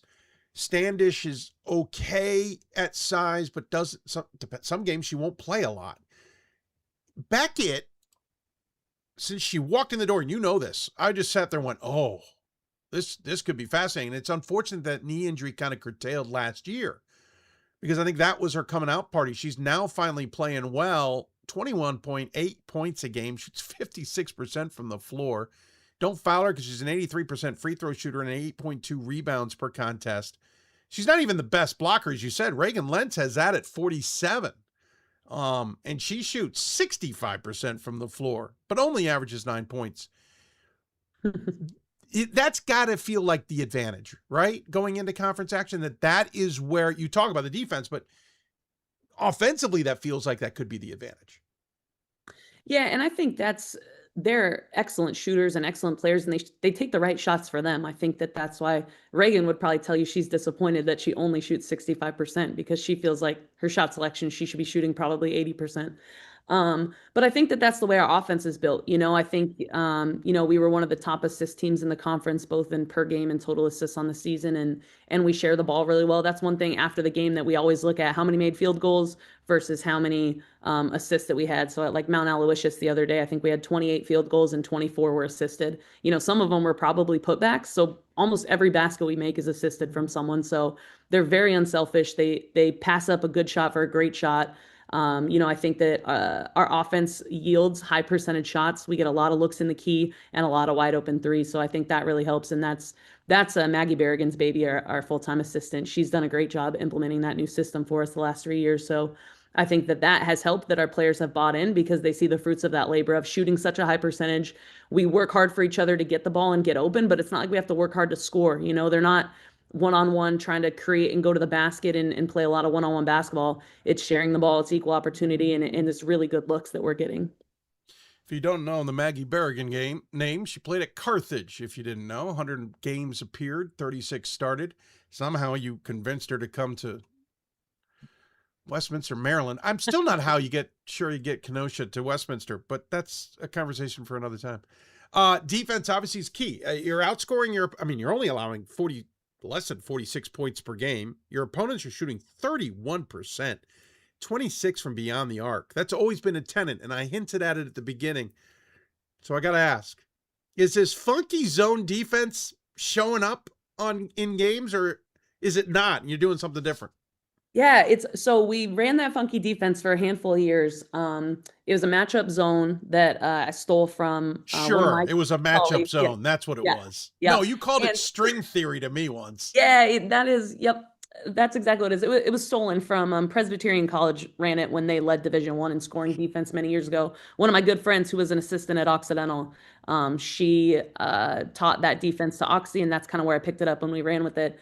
And we had some success with it, early in my years at McDaniel, but at a certain point, you have to spend so much time working on it, and it really doesn't work against teams that shoot really well. So we could never beat Gettysburg with it. We could get close, right? We've had a couple close games with Nate there. You fooled them a few times. Yeah, and so, but if you have the shooters, which they always did, Carly Rice would come in and hit those, and Mackenzie, and so they were so good that we knew we couldn't get to the pinnacle playing that defense. So if we're not going to be able to win a championship with it, is it really worthwhile to continue to invest time in practice and coverages and film if we're really not going to beat the top teams with it? It kind of reminds me of Grinnell style a little bit, in terms of you're going to beat some teams with it, but you're never going to win a championship running that style of play, in my opinion. So I think for us, we ran it for many years, but 2 years ago, we made the switch. We just go straight man-to-man, or we're in a press, which is man-based as well. But yeah, we're straight man-to-man now, and it's all about our matchups and our coverages and playing 5-on-5 and really helping our teammates. So I don't think we do anything extra special except for our effort. I think that everybody really, really cares about their individual matchup. They take it personal. They want to keep people in front of them. We don't let the ball go into the post, so we front inside. I think one of the very few teams that do that. But they've just bought into not letting people get easy shots, to not letting the ball get into the paint and forcing contested jump shots. And so, that was one of the reasons I think that we were knocked off by Dickinson. They shot the ball so incredibly well. We thought we'll keep the ball out of Chapman's hand. She's an awesome post player, and we'll make them beat us from the outside. And that's exactly what they did. So, we learned a little bit from that, but I think that at the end of the day, it's just their pride and effort and resilience. They want to be good defenders. They want to lock people up. They want to keep the ball out of the paint, and they've really bought into that. We say when we're recruiting players, if you don't want to play defense, you can't come here. And so everybody who's here agreed to that tenet before they stepped on campus. Interesting enough, you guys actually shot decently in that game against Dickinson. You shot 45%, including 63% in the opening half, though you didn't shoot a lot of threes. Left some points on the board on the free throws. You allowed them a lot of free throws. That certainly didn't go well, and they shot well in the second half. But Dickinson, no, this is no disrespect to Abby Diop, but they like to muck up the game, right? Like they want to slow it down and make it a mess. And if you let them do that, it's hard to get out of it. Yeah, I think they're just physical. I see a lot of similarities between the two programs in the way that they defend and the way they pressure, and they also are long. They've got big guards. They've got guards that are long and can score, and they play really hard. So credit to them. I think they've always mucked up the game since Lindsay Hollenhead was there. She was big and physical and played 1 through 5, it seemed like, and that kind of set the tone for that program, I think, with Abby. And so they've just carried that tenacity through. So they're not an easy out for anybody. I think even maybe in their mind, sometimes people thought maybe they were having a down year, but then they come back and beat E-Town, right? So I think they're as dangerous as anybody. I don't think anybody in the Centennial Conference wants to play them or see them because you know how dangerous they can be with the way they defend and pressure. And I think that when they get hot, they're really, really good. Yeah, I agree entirely. Interesting. You'll play 5 of the next 6 at home, including the non-conference against Salisbury. Then it's F&M, who's having a decent season. Dickinson on the road. You'll get the rematch early with them, which is wild because you won't play Muhlenberg until the last game of the season. Again, don't get me started on the schedule. Then you're home against SWAT, Hopkins, Gettysburg. This is a gauntlet coming up. And I know you're only looking at Salisbury. You might be taking a peek at the dips. But you've got Johns Hopkins and Gettysburg, who have dominated this conference for the last not even handful of years, number of years. It's come down to a coin flip about who's hosting every damn year. Hopkins is looking insane. Gettysburg seems to be finding themselves after a rough start to the year and not bringing back who we thought they'd bring back, right? Plus, you got the rest of this conference that is just insane. How do you prepare? I mean, Swarthmore on paper is about the only light one in this group. I mean, F&M's 8-4, 1-1 in conference play. How do you get ready to get back into play after a break of, obviously you played Mount Aloysius, but still the tough part ahead? How do you get this team ready? How do you get them focused? How do you prepare for this start and then the rest of the half season? Yeah, I think just one game at a time. You're looking at who's in front of you, and we know that the Centennial Conference is a gauntlet. I think that's one thing that we sell to recruits when we're talking about coming and playing at McDaniel is you get to play on a national stage against top 10 teams multiple times throughout the year. Every game is a battle. You look at, our cumulative out-of-season records across the conference. We beat up on a lot of other conferences, and then we come and beat each other up. And so there is no team that's just going to lay down. Even Bryn Mawr's been on the up and up, and they're competitive and really taking some people down to the wire. So I really think that just focusing on the day in front of you and the practice in front of you and the way that we compete with each other in practice, they're not going to be surprised by, I think, anything that anybody else does. So when we get after it and battle every day, we're just looking at the practice in front of us, the next hour and 45 minutes we have on the court together, and we try to get better that day. And then whoever we play is whoever we play. So I think that not getting too wrapped up in any one game and not getting too wrapped up in, the type of season we're having so far. It's just focus on practices at 2:30 today, and then it's going to be a 2-hour lockdown focus session, and that's what we do the entire season. It's one game at a time, one practice at a time, and just try to get a little bit better and beat each other up a little bit along the way. Never got a chance to ask this on air, as it were. You are a grad of Cal State Stanislaus. I never say it right. Stanislaus, yeah. Thank you. And having a code's not going to make it any better. D2 school. You then went to Occidental, where you were an assistant, as you were pointing out, where you picked up kind of this funky defense. Was Coach Heath the He was there, yeah. Okay. I couldn't remember if she was still there or it was there at that point. Still there, by the way. You had you went to school at Concordia Irvine as well. Eventually made your way to Green Mountain.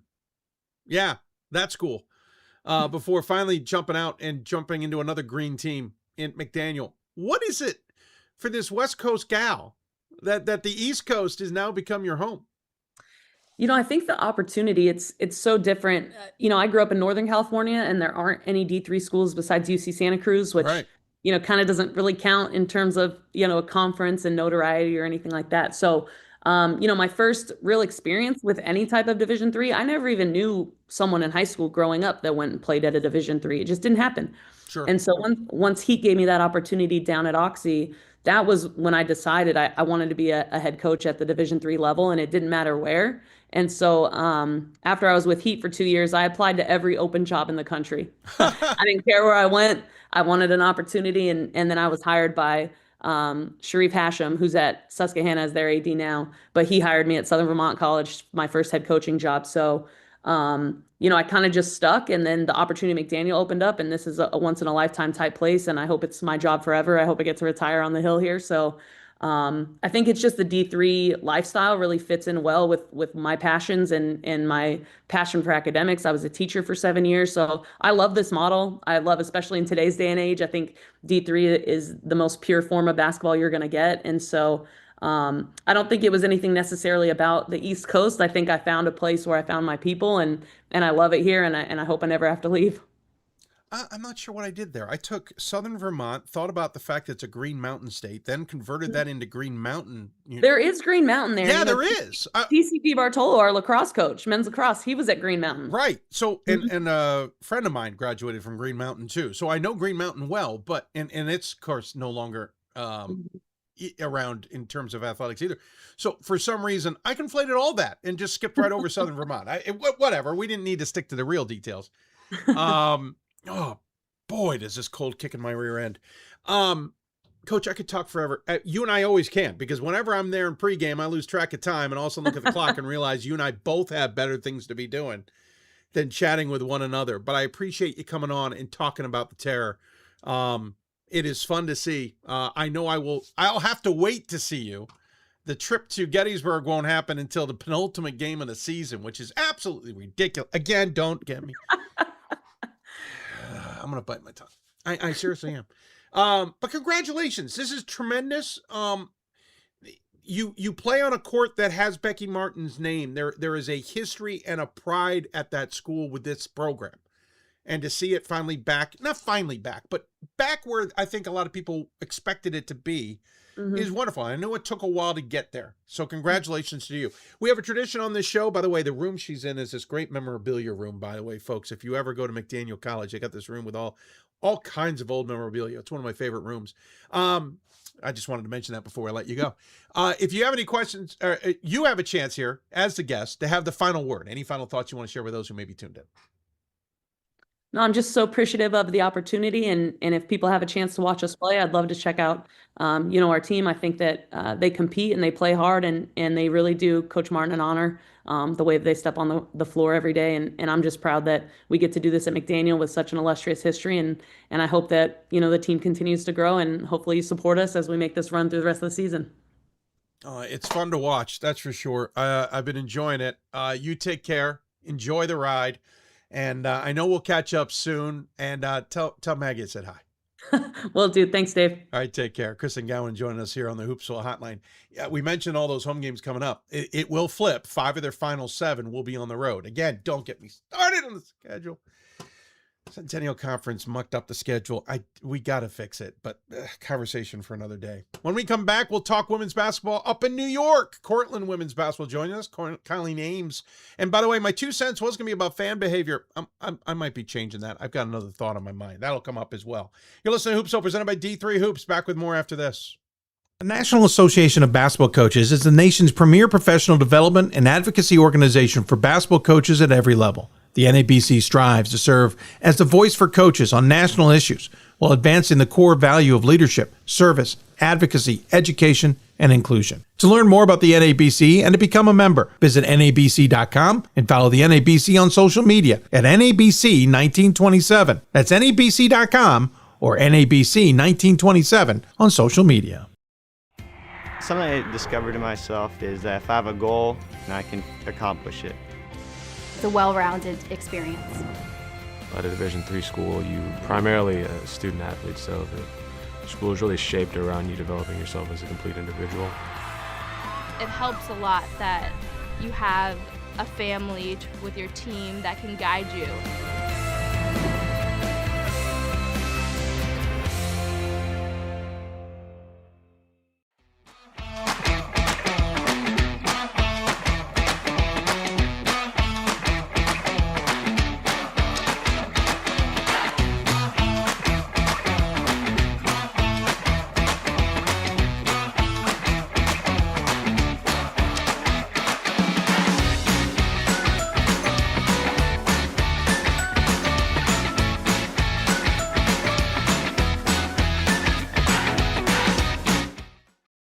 It's on us to stop sexual assault. In any way that we can.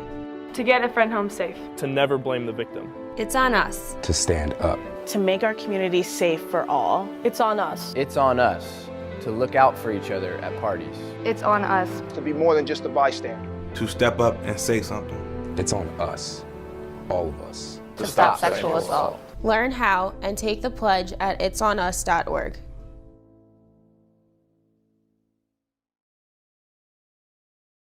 We are the coaches of women's basketball. We are leaders and teachers, dreamers and winners. We are professionals who conduct ourselves ethically and with integrity. We place the education, safety, and well-being of the athletes we coach above all else and teach them the fundamental values they need to succeed in life. We are coaches united for the good of our game and those who play it. We are the WBCA. I learned a lot of valuable lessons playing college football. I never thought about the health benefits of exercise until I actually started to talk to coaches in college. It's not only just for performance, it's for life. My coaches instilled the importance of well-being, not only building up strength, mental health, getting enough sleep, eating properly is all what it is to be healthy. I decided that I want to go into personal trainer and share my knowledge that I obtained in college about physical and mental well-being. For the love of the game. But for those of us who are Division III student athletes, it's more than that, a lot more. Sure, the game is important, but as we work so hard to build both mind and body, it's more about team. That is why NCAA Division III teamed up with Special Olympics. And in giving the gift of sport to those for whom it seemed an impossible dream, we are working to make this a better world. Help us keep that dream alive. You can make a difference. We've got more schools than Division I, more fans than Division II, and more upsets than March Madness. There's nearly 850 programs with over 11,000 games leading to 2 national championships. And we've been covering it all for over 2 decades. From Eastern to Occidental, from Puget Sound to Piedmont, from Southwestern to the University of New England, and from Hope to Calvin. Nobody covers Division III basketball like we do. We're D3Hoops.com at www.d3hoops.com. The National Association of Basketball Coaches is the nation's premier professional development and advocacy organization for basketball coaches at every level. The NABC strives to serve as the voice for coaches on national issues while advancing the core value of leadership, service, advocacy, education, and inclusion. To learn more about the NABC and to become a member, visit nabc.com and follow the NABC on social media at NABC1927. That's nabc.com or NABC1927 on social media. Welcome back to Hoopsville, everybody. Sorry for the little extended break there. I'm your host, Dave McHugh. If you got questions for me, tweet me at D3Hoopsville, hashtag Hoopsville. You can email us, hoopsville@d3sports.com. We'll pay attention to that. We're also on YouTube. I think I must have had the wrong link maybe on the show page. I'm not sure how that happened because I swore I changed it last night, but maybe I'm just hallucinating. Anyway, Alan has been chiming in there talking NYU women's basketball. Alan, I will get back to that at the end of the show, I promise you. But let's talk more women's basketball in New York State, at the very least. We'll head to the SUNYAC and to Cortland to talk Cortland women's hoops. They're having a darn good season as well this year. I mean, they're all having good seasons at this point. There's a reason you show up on the show usually. It's because you're having a really good year. Sometimes not, admittedly. We don't need to drag anybody through the mud, but we'll certainly talk about some of the tougher news a little bit later in the show. 7-2 so far, 2-0 in conference play. Admittedly, with everybody else we've talked about, played the least amount of games at this juncture. Just 9 of what you'd normally expect is 25 at this point.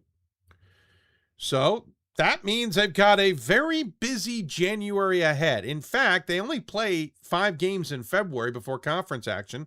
So that means 11 games in this month starting tomorrow. It's going to be a busy, busy time in Cortland. Joining us to talk about it and more, and maybe get us to understand this schedule a little bit, it's Colleen Ames joining us on the Hoopsville Hotline to talk about her Red Dragons squad. Coach, good to see you. How are you? I'm doing well. Thank you so much for having me. I'm well, thank you. We should point out you have gotten started back in the new year already. You were in Springfield and played Colby and Riviere, knocked off Colby by 2, handing them yet another loss. And Riviere wasn't a game. We'll just leave it at that. You had a month off prior to that, playing new SUNYAC member Canton after playing Oswego. But as I said, you've only got 9 games under your belt. The first 4 went 2-2 with a loss to Scranton, which everybody has, a loss to Carnegie Mellon, okay, and a win over W&J. So not a bad start.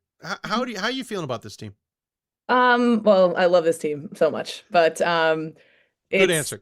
It's been interesting because we were supposed to have the exact same team back this year. We didn't graduate anyone after last season, but we started the year with our former co-player of the year, tearing her ACL the week before our first scrimmage. So it's been, very different compared to what I expected, but it's been awesome. The people really showed up. They had great summers. Jolene Lusk in particular, just putting in the time and became a heck of a player. So it's been really fun, and I'm happy with our start. Obviously, I would have liked to see a little bit the scoreboard to look better in that Scranton game, but we competed with them in the second half. We kind of were shell shocked in the first, but Carnegie Mellon was a tough loss. That's one you wish you could get back, but we bounced back really, really well the following day versus Washington Jefferson. I'm happy with how they competed. I mean, let's be honest. Everybody would love to have another shot at Scranton. I think Pitt would like another shot at Scranton. I agree. Just like Morgan would love another shot at Hopkins. Yeah, and by the way, Carnegie Mellon knocked off St. Francis. Granted, they're a transitioning team, but still, you played 2 teams that knocked off D1 teams. Granted, the Carnegie Mellon was a 4-point loss. I know that one's going to lick a little bit, but you do have this really stacked schedule ahead. Actually, no, we're going to wait on that. Let's go back to the team. Led by Jolene Lusk, 12 points a game. Jackie Funk, 12 points a game. Adriana Fontana, 10 points a game. Same for Brooke Tillotson. Lusk pulling down 7 boards as well. Your leading blocker. All of them shoot pretty well. Fontana. I mentioned Fontana. I apologize. She's only played in 2 games. She's a snipe, though. Don't get me wrong. She's a snipe. Yeah. No. It's interesting how it just jumps out. She played against Riviere, so. Yes, she did. 14 points in 14 minutes on, as you said, sniping, 5 of 6 shooting, 4 for 5 from deep. Coach player more often. But I guess that's the key here is you look through this grouping, you have a lot of players who have made contributions, and then you have a lot of players who are your go-tos. Mm-hmm. And they're usually stats-wise, you got the contributions at the top and you have the main group at the top and the contributions at the bottom. This is intermixed. You seem to have a bit of a deep team when you need to go there. Absolutely, yeah. I mean, I think obviously with the Kayla Campbell going down at the beginning of this year, we needed to have that depth, and they prove to me every day that we are as deep as I think we are. We have multiple kids that are sitting on our bench that don't play that much that would start anywhere else in our conference. But they want to be part of this team. They want to be part of competing nationally. And, even though we are dropping games to ranked opponents, like being able to compete at that level. So they work really hard every day. And that standard that we have is for all of them. So the fact that, when they get their shot, they're able to step up. It just goes to show you how hard they work on a daily basis for us. Point out that Riviere game was the best defensive effort in 17 years. That's another part of this, right? You got to play good defense. You got to be tough. You only allow 26% from beyond the arc. You're outscoring you're only allowing your opponents 50.5 points per game. Usually in women's basketball, the Division III level, that's kind of the Mendoza line in my book. The really great teams are right around there in terms of defense. So you take teams a little bit out of what they want to do. Is defense going to get you through this conference? I believe yes. I think we were actually just talking about this with the coaching staff about we're a defensive minded team. We do spend time on offense. Obviously you have to, but I think the reason why we can do what we do offensively is because of the effort that we put into defense. Like we know what we're taking away and why we're taking it away and forcing them into a different action. We work our hardest to teach them the game, and have them understand that why of like, what are they trying to do versus what we want them to do. And I think that compiles a little bit into what the reads that we make offensively. So yeah, I do think that our defense can get us there. Our depth too, our ability to put the ball in the basket is pretty good. So. As I mentioned about the schedule, it gets really daunting ahead. And this is a conference schedule that has ebbed and flowed as Geneseo and IT left, Morrisville and Canton entered. We should point out, by the way, your Canton's only lost so far this season. And the last time they played back on the 6th of December, they haven't played since. Cortland, you guys are 7-2, 2-0 in conference. Plattsburgh's got the exact same records. New Paltz is 7-1, 1-0 in conference play. Canton's 8-1, 1-1. Fredonia is coming up next, 6-3, 1-1. You play 4 at home: Fredonia, New Paltz, Oneonta, Buffalo State. Then you got 3 on the road. Actually, 6 of 7 on the road. Morrisville State squeezed in the middle there. And then you'll play 2 at home and then 3 on the road. Like, this is a feast and famine scenario suddenly in the conference scheduling. You're going to get used to one, and then it's going to get changed, and you're going to have to be road warriors because really, for the most part, from January onward, you'll only see your home stadium or arena 3 times. Mm-hmm. How do you get through something like that? You get the hand that you're dealt, so you just do it anyway. Doesn't matter how hard it is. I think that we talk about that a lot. You can't control most of the stuff that happens in basketball, and you do everything that you can to control what you can control. But everybody in our conference has to play this kind of schedules. Like, it always ends up like this. You got to play a lot on the road, half at home, half on the road. We have travel partners. So we like the same when we played 2 teams, Morrisville, our travel partner, plays the same 2 teams. So, you kind of get to know what it's going to look like from game to game. I think I would love to not have to play an NBA schedule for the month of January, but it is what it is, and we battle through it. And again, I know I've said it a few times, but our depth is what's getting us there. We play 3 games a week. We need to rely on everybody, every single person, to play their hardest when their number gets called, and that's just what we have to do. Yeah, 3 games a week: 6th, 9th, 10th, 13th, 16th, 17th, 20, 23, 27, 30. 31. Yeah, it's going to be a beast for sure. Is this, you just know you got to go out and win the conference, and that's all you can really handle, and so let's go do it and get it taken care of. 25-4 last season. 3 of the last 4 seasons have been 20-win seasons. You guys know what the NCAA tournament looks like. You got to the second round last year before Bowdoin knocked you off. Is everything understood in the locker room, is what I mean to say? I believe so. Yeah. I think that everyone on our team knows what we're working towards. And yes, the goal is to go out and win the conference, but the goal is to get better every single day. It's about taking the things that we do poorly and working on them and becoming better at them, and being disciplined, and and hoping and knowing that it's going to take care of itself. I think it's less about thinking about the opponent that you're going to play and more about competing against the person in the mirror and making yourself better and making each other better. The girls want this bad. We have, last year we didn't have any seniors, so we had a hard time with kind of keeping them motivated, because that little edge of, oh my God, this is going to be over soon, wasn't there. But now we have 3 seniors who all don't want it to end, so they're going to compete really hard and push their teammates to do that.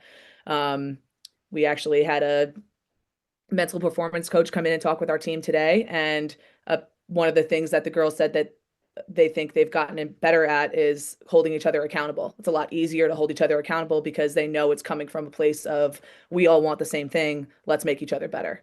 So I think that, yeah, they know it in the locker room. They know what we're working towards. They know it every day in practice. Bringing that fun and focus is the goal every day. Yeah, well, if they understand the dynamics, that's certainly impressive. I'm kind of curious, your background a little bit. You played 2 years at St. Thomas Aquinas, and then you ended up at New Paltz. From New Paltz, you got into coaching. You ended up at Clarkson, where you were unceremoniously given the interim role at one point. Translated that to I can't remember, were you head coach at Mount St. Mary? Yes. Yeah. Okay. I was trying to remember, you followed Capolino, right? Yes. Yeah. Okay. That's what it was. I couldn't remember if you were before or after Capolino. I had to have been, now that I think about it. So you went to Mount St. Mary, then you translated that to Cortland. What is it? Clearly you made a decision at one point to come to D3, and it seems like we were just talking to Kristen Gowan about this as well. What is it about D3 that seems to be where you want to be? I love the level. I think because it's really good. Obviously, there's a bunch of D3 programs that are taking out D1 programs. And it's most at the highest level of D3, the athlete isn't Division 1 versus Division 3. It's they made a choice and they want to have a balanced lifestyle. And I love that balanced lifestyle. I love that I can give them space to do things wrong. And it's not about me losing my job. It's about making these kids the best versions of themselves every single day. And I know that they do that at the Division 1 level as well. It's just a little bit different, you know. And I love the competitiveness. I love the work ethic of these players. They're here because they want to be, not because they signed a contract and it's paying for college. I love being part of that. And I love being surrounded by people that love the game as much as I do. So what is it that you then go on the recruiting trail, since you obviously got recruited at D2, that you can say that kind of convinces someone to buy into the Red Dragons? Something similar to that. I think, you know, being part of something that you want to be a part of and you're going to be pushed every single day. You know, if you want to compete for a national championship or be at the top with those teams, then we're going to hold you accountable and we're going to hold you to a really high standard. Yeah, you're not going to get an athletic scholarship at the Division 3 level, but you know, you're going to get a relatively cheap education at a state school. And you're going to have D1 facilities while still competing at that D3 level. So you kind of get best of both worlds here at Cortland. And you know, the support and the resources that we have are kind of unmatched compared to other programs. This is an interesting Cortland scenario. I mean, football obviously had a tremendous run recently. They certainly know what River Falls is going through now in terms of that. But then, you know, lacrosse is strong. There's a lot of strength at Cortland in terms of athletics. What's it like in the athletic department as you're all competing to be the best that you can be while also having programs being the best nationally? How is that dynamic in an athletics department? Is there a little bit of an inner rivalry? It's fun, honestly. I love that you said that because that's the truth. When I see other programs do well, it motivates me so much to do well. And it's like that healthy competition. Like I don't want to see anybody that we work with do poorly. I want to see everyone do well because when one group does well, so does everybody else. You know, football winning a national championship helped us so much. Obviously, we are women. We don't play football, and we have, but we have like recruiting becomes easier because kids want to go to a school with a football team that's really good, and it makes things easier. So I love seeing that happen. But yes, there is that little bit of competition because when like it's more of like I want what you have situation, and it does just because one person has it doesn't mean that we can't. You know, if football is really good, we can be really good. Men's basketball is really good, we can also be really good at the same time. So it's fun. This is a great place to be a part of. And I know obviously I'm biased, but I played in the SUNYAC and it was really easy to hate Cortland when I played in the SUNYAC, and I don't hate it anymore. So so it's a lot better to be part of it. That so nails it right on the nose. Yeah, both lacrosse teams have been good. I mean, I used to call a lot of women's lacrosse Cortland games at the Final Four. Heck, you just got to add women's flag football at this point. And I think you could round this out pretty nicely. Fran is right now about to throw things at me. He doesn't need anything added to the list. I know. SUNYAC's gone through a lot of changes. In a day and time where school closures are always a concern and costs, which is kind of what SUNY IT and Geneseo use as a reason to leave for the Empire 8, are always a conversation. Do you ever get concerned about what's ahead? Not necessarily at Cortland. I think that's a pretty strong institution, but just the landscape of the conference, the landscape of athletics. Yeah, it's interesting. I mean, Division 3, there's a huge question mark over some of these schools at the Division 3 level. And you don't really know if if schools are going to make it to the next year, or let alone close their doors in the middle of the year, like schools like St. Rose did in the past. I think, again, similar to what I said earlier, it's about like taking the hand that you're dealt and running with it. I think you can get creative with recruiting if a school closes. You could take on a couple mid-years if you want, but yeah, I mean, at least for SUNY Cortland, we're happy in the SUNYAC. We're ready to compete in the SUNYAC. I think that, the additions that we'll have next year will also be interesting. But Canton came in last season and made it to the semifinals of the tournament, and he does a really good job with what he has, and like he can recruit really, really well. So I'm happy with that addition, and taking the hand that you're dealt and just doing as well as you possibly can with it. Before we let you go, what's written on the whiteboard, as it were, in the locker room about the goals ahead? Compete, communicate, fun and focus, and effort. Those are the things that are on the whiteboard. Those are the non-negotiables that we have to have every single day, and they definitely do it. Nice and simple, easy to remember. Yep. Colleen, appreciate you coming on, especially last minute. For those of you who don't know, we had to book her at the last minute. Appreciate you finding some time to join us and talk about the Red Dragons. Great start to the season. Looking forward to seeing how this all plays out and what can, NBA schedule. I'm going to keep that one in mind. Yeah, definitely. Last two guests, bonkers schedules. Good luck the rest of the way. As always, we give the guests the final word. Any final thoughts you want to share with those tuned in? I want to say thank you for having me. Thank you so much for what you do for D3 basketball. And I want to give a quick shout out to two of my former players, Carly Asimone, head coach at Vassar, and Kate McCann, assistant coach at Bowdoin. They're doing awesome, and I'm so proud of them both. Yeah, they are. Yeah, most definitely. Good programs, to say the least. Congratulations to you as well. Take care and look forward to catching. Enjoy the snow. Thank you very much. Talk to you soon. Colleen Ames joining us here on the Hoopsville Hotline. Great to chat with her from Cortland. And a shout out to Fran, who was helpful in getting us a guest as well. That SUNYAC's going to be fun to watch. All of these conferences have been fun to watch, but the SUNYAC will be certainly interesting. That is a bonkers schedule ahead. We'll take a break. When we come back, we'll wrap it up. We'll have my 2 cents plus a couple other notes on news and headlines around D3. You're watching Hoopsville, presented by D3 Hoops from the WBCA studios. Back with more after this. We've got more schools than Division I, more fans than Division II, more upsets than March Madness. There's nearly 850 programs with over 11,000 games leading to 2 national championships. And we've been covering it all for over 2 decades. From Eastern to Occidental, from Puget Sound to Piedmont, from Southwestern to the University of New England, and from Hope to Calvin. Nobody covers Division III basketball like we do. We're D3Hoops.com at www.d3hoops.com.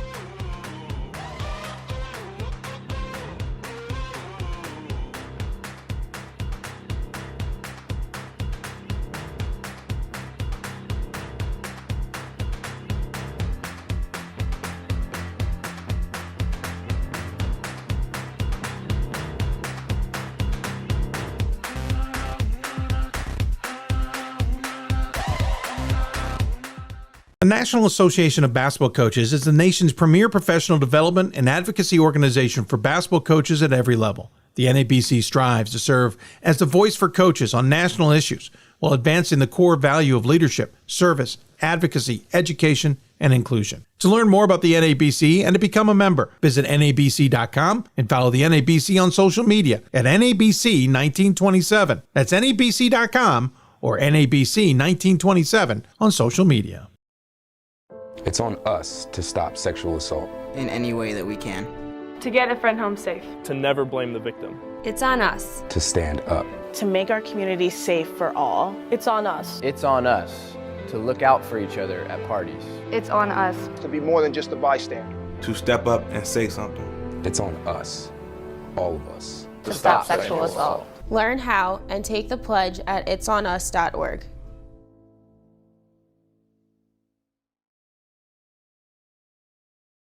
If I lose, I'll respond with respect. If I win, I'll back it up with humility. If I fail, I'll rise up with honor. It's tough for us to put it all on the line. Don't undo my hard work with poor sportsmanship. Respect. It's the name of the game. Coach of the Year, Administrator of the Year, All-America Team, Wade Trophy. The WBCA doesn't just honor coaches, but players, administrators, and much more. The WBCA strives to honor those who have contributed to the advancement of women's basketball. Celebrate the present, honor the past, look to the future.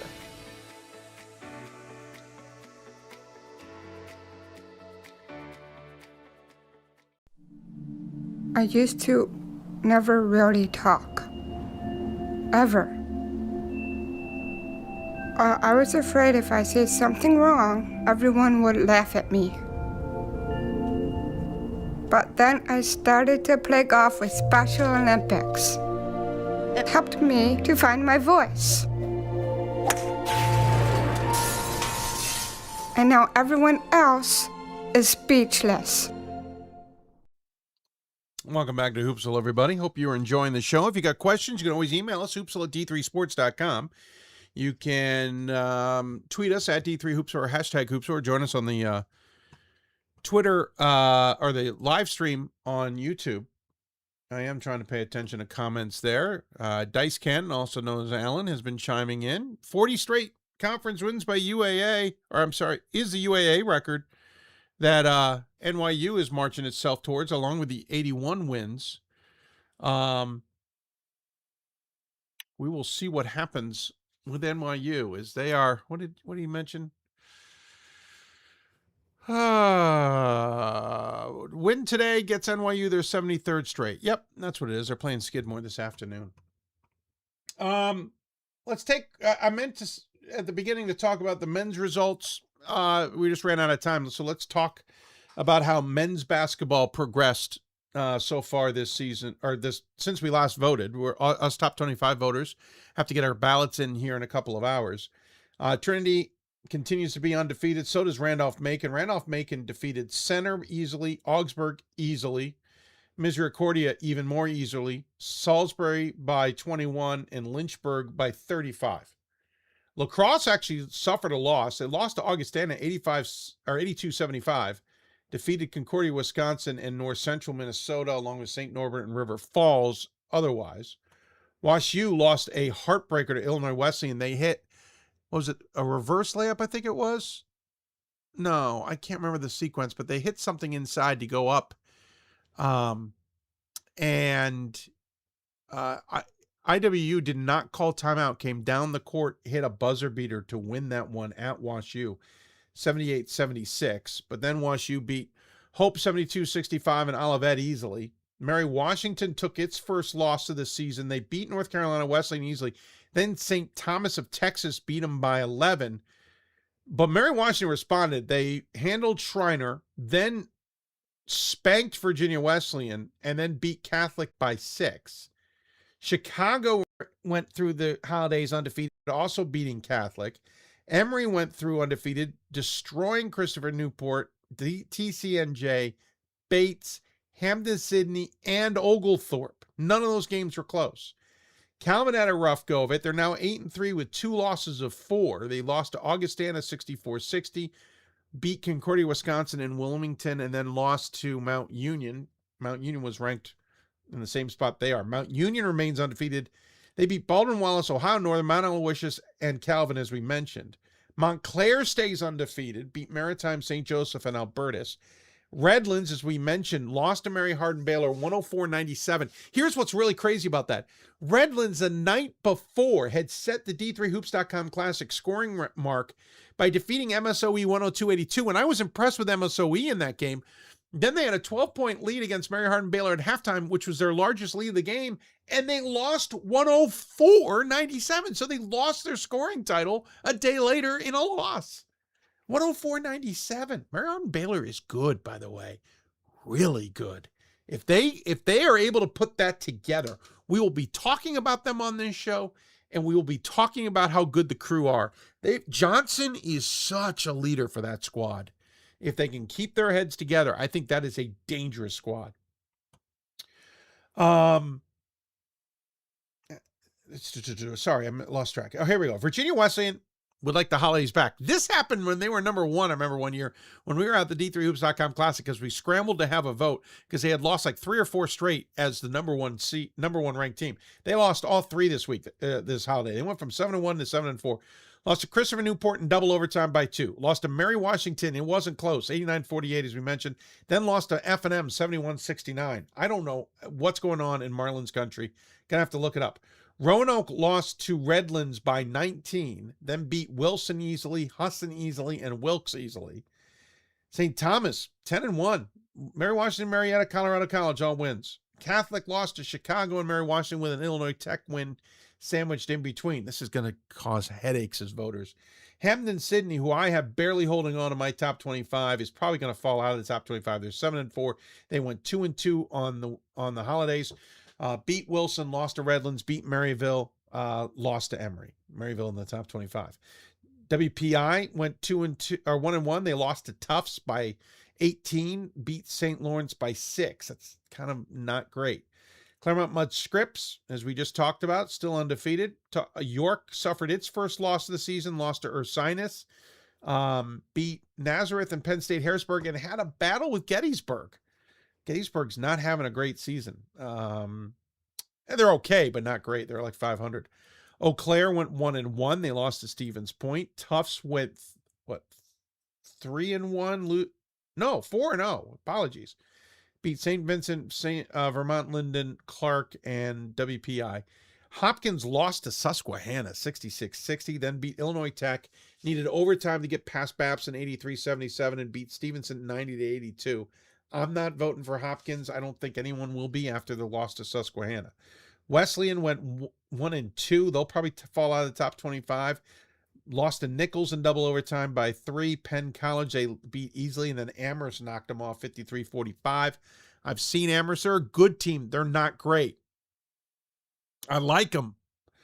Went a tough 0-2 in Vegas.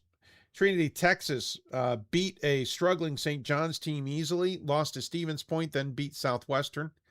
And Maryville lost to Hamden Sydney, also lost to Bates, and beat Huntington and LaGrange. They'll probably fall out of the top 25. And then the receiving votes category is littered with losses. Hood took another loss. Christopher Newport, as we mentioned, they lost 1 of 3. Bates lost. Whitworth lost twice to Pomona Pitzer and Claremont-Mudd-Scripps. They'd also won 3. Drew lost 1 of 3. Muskegum lost its second, beating Allegheny and Heidelberg, losing Olivet, beating Hope. Muskegum beating Hope, so that's a big win. Cortland lost 2 after starting off real strong. They lost to Dubuque and then Gustavus. Carnegie Mellon lost 2 of 3. Oshkosh is 10-2 and undefeated through the holidays. NYU is 9-2, lost 1 against St. Joseph, Connecticut. TCNJ lost to Emory. It wasn't close. Wittenberg lost another. They're 10-2 with wins over Waynesburg, Mount St. Joseph, and Worcester. 78-53 and lost to Asbury. We'll come back to Worcester in a moment.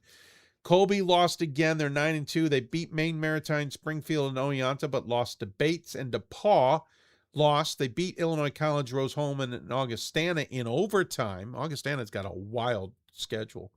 And John Carroll nipped them, though, by 10. I saw a comment somewhere. I don't remember where it was. It might have been in our private conversation, so I won't reveal too much. But they said it's just crazy to see Worcester where they are now.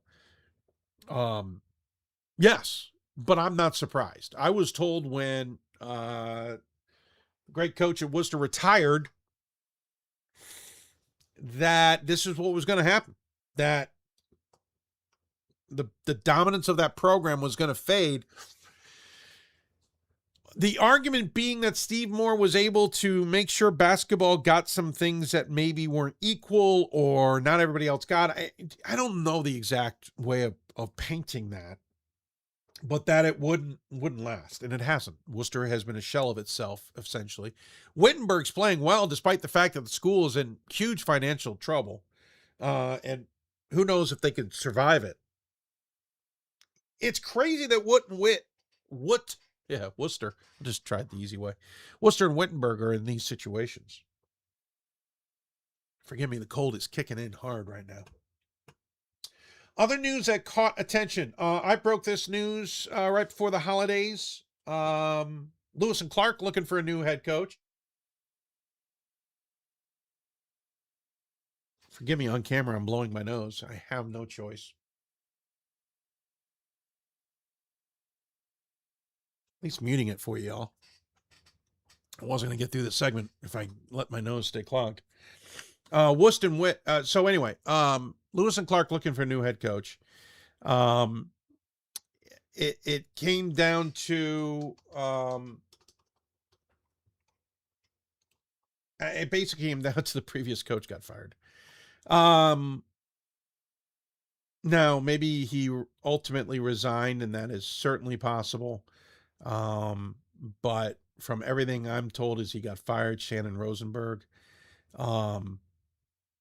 He was fired the Thursday before, about a week before a week before Christmas. He was still listed on the website for a few days, and then finally that news changed.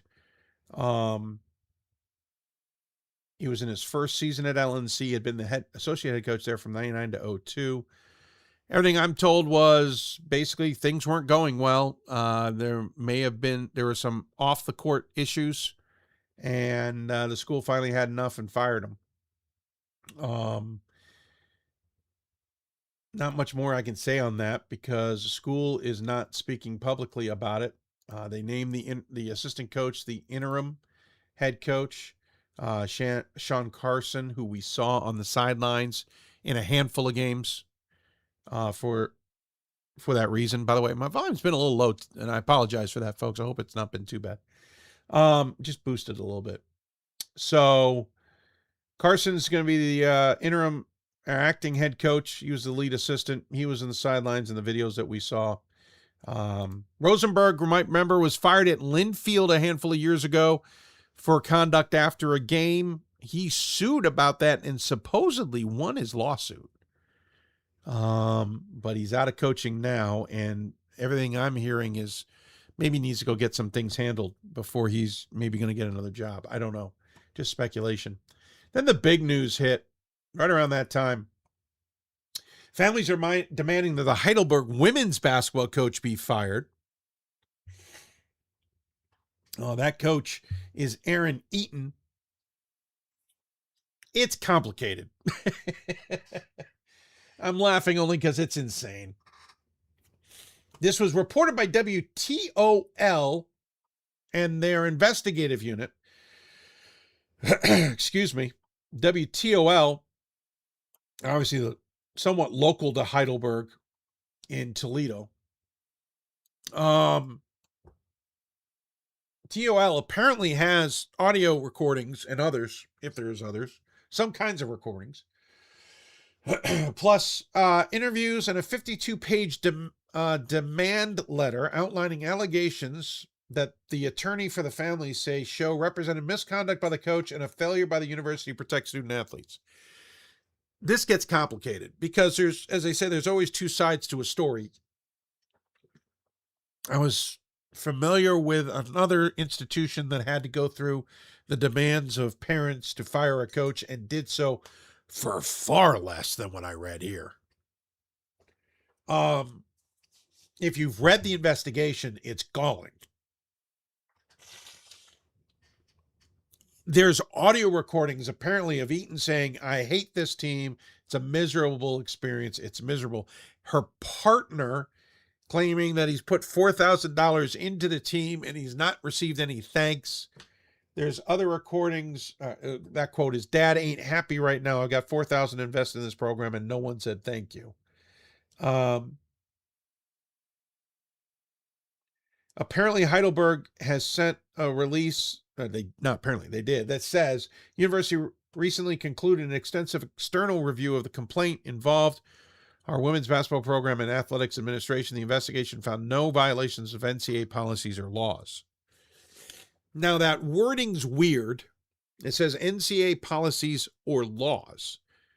Well, there's no NCAA law, so I'm assuming they mean county and state and or federal law. There's a better way to write that. Like NCAA policies and county, state, or federal laws. Otherwise, it seems like you're only sticking to NCAA policy on this. From what I've read in the allegations, if those are accurate, and again, this report has listened to and or watched recordings, so they have heard it, and I trust me as one who's worked in television, not one person's heard that, not two people have heard that, dozens of people have listened to these recordings, including lawyers. I trust me, this is the type, if you have your investigative unit at a TV station involved, even if you don't, but there's a lot of people involved in these reports. They don't write or report anything lightly. Now, Heidelberg called off a game right around the time that this report came out. And speculation was it might have been related to said report. Since then, well, I mean, they're having an abysmal year. They're 1-9. They were 3-22 last year. This is Eaton's second season. Their one win over Earlham. The report came out on December 18, and our schedule must have gotten, they had a game against Bethany at that time. I thought they had another game. I don't see on our schedule, but we may have already changed it. So let me see if I can spot it on their schedule. No, I don't. So maybe I'm mistaken on a game being postponed and moved. I thought a game got postponed and moved, and somebody can maybe correct me if they're paying attention. So I don't know what to make heads or tails of this. Part of the allegations also state that the coach had issues at her previous stop before getting there. That location, I think, was Muskegum, if memory serves. I'm checking the article to confirm it. I'm scanning at an article. Apologies, and that's not going to save me any time. I totally forgot the name of the school that she had coached at previously. But I am not. There it is. Muskegum, yeah. So the quote is, universities hire coaches that have prior records of alleged abuse. We call this neglect hiring, referencing complaints within his report from parents and players at Muskegum, where Eaton coached prior to Heidelberg. I don't know what's accurate. What's interesting is she still got a job, and the school sent out a release that doesn't say much, other than that there was an investigation and all were clear. I have seen coaches fired or let go for far less than I'm reading in this report. Does that mean it's accurate? I don't know. The team seemingly, and I cannot emphasize this word enough, seemingly is still playing for Eaton. There are 5 players who've played in 10 games, which means all of them. There's 2 more who have played in 9. And there's 5 who have played in a game. Well, 2 or more. So seemingly they're still playing despite the complaints against the coach coming from the players and parents.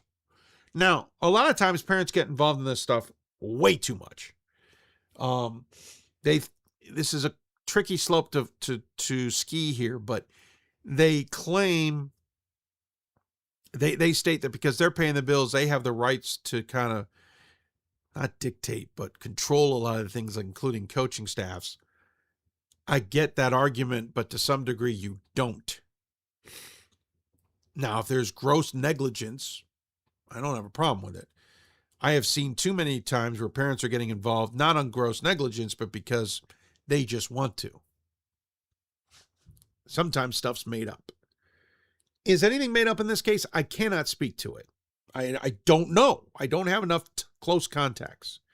I just know that I know how a story like this for a TV station and investigative unit gets put together, and it's not lightly. This is not just fly by night.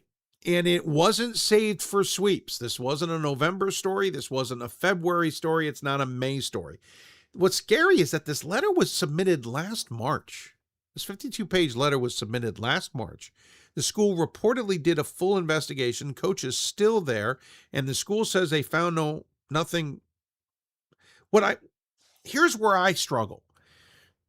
The investigative report has these audio and recordings that were apparently submitted with the 52-page letter. If an external investigation was done and they heard those same recordings, I would have thought there would be some issues. And point out, NCAA policy is not where the be-all and end-all line is. There's school policy, there's moral policy, there's ethical policy, there's statutory policy, county, state, and federal laws. NCAA is not the be-all and end-all, which is why the press release is horribly written.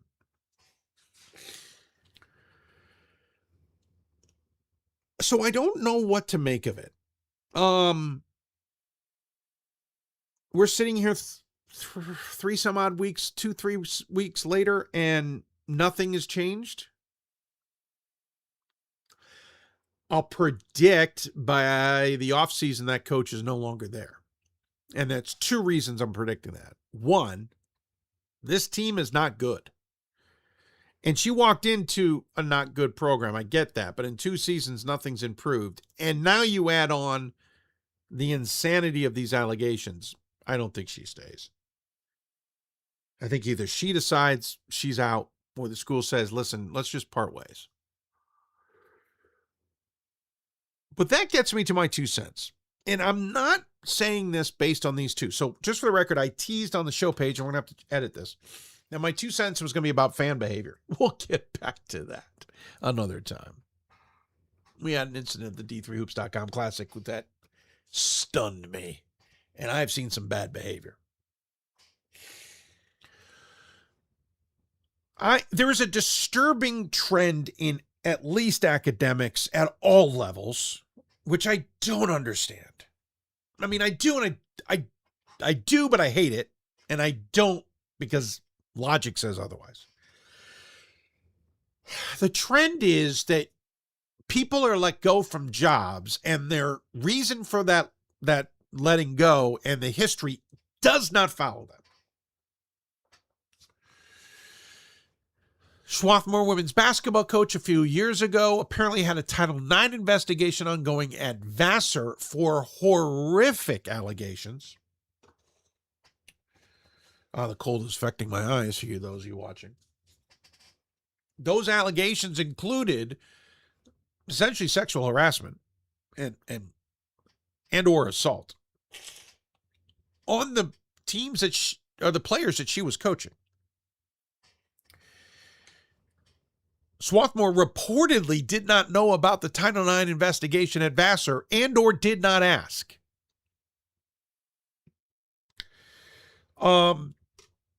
There are other scenarios that I am aware of where people have been let go for some transgression, and I am convinced the next school hiring did not know those issues. I can't go into some of the details of some because the information I have is privileged. And yes, that kind of flies in the face of what I'm about to argue. But I can be found liable for what I say if that information is not provable. And the only way it's provable is if the schools speak out, which is the problem. And I'm going to go off on a little bit of a tangent here. Another example of this in other institutions was, I think it was Tennessee. There was a couple, a mom and a dad, who were killed by a guy on a hiking trail. Their daughters survived because the mom got the daughters away, came back to help her husband, and died. And it turns out that suspect had a history at other schools. He had just been hired by a local school, and he had issues at other schools in other states that apparently no one knew about, either because no one called those previous locations or those locations did not reveal it. I don't know the details.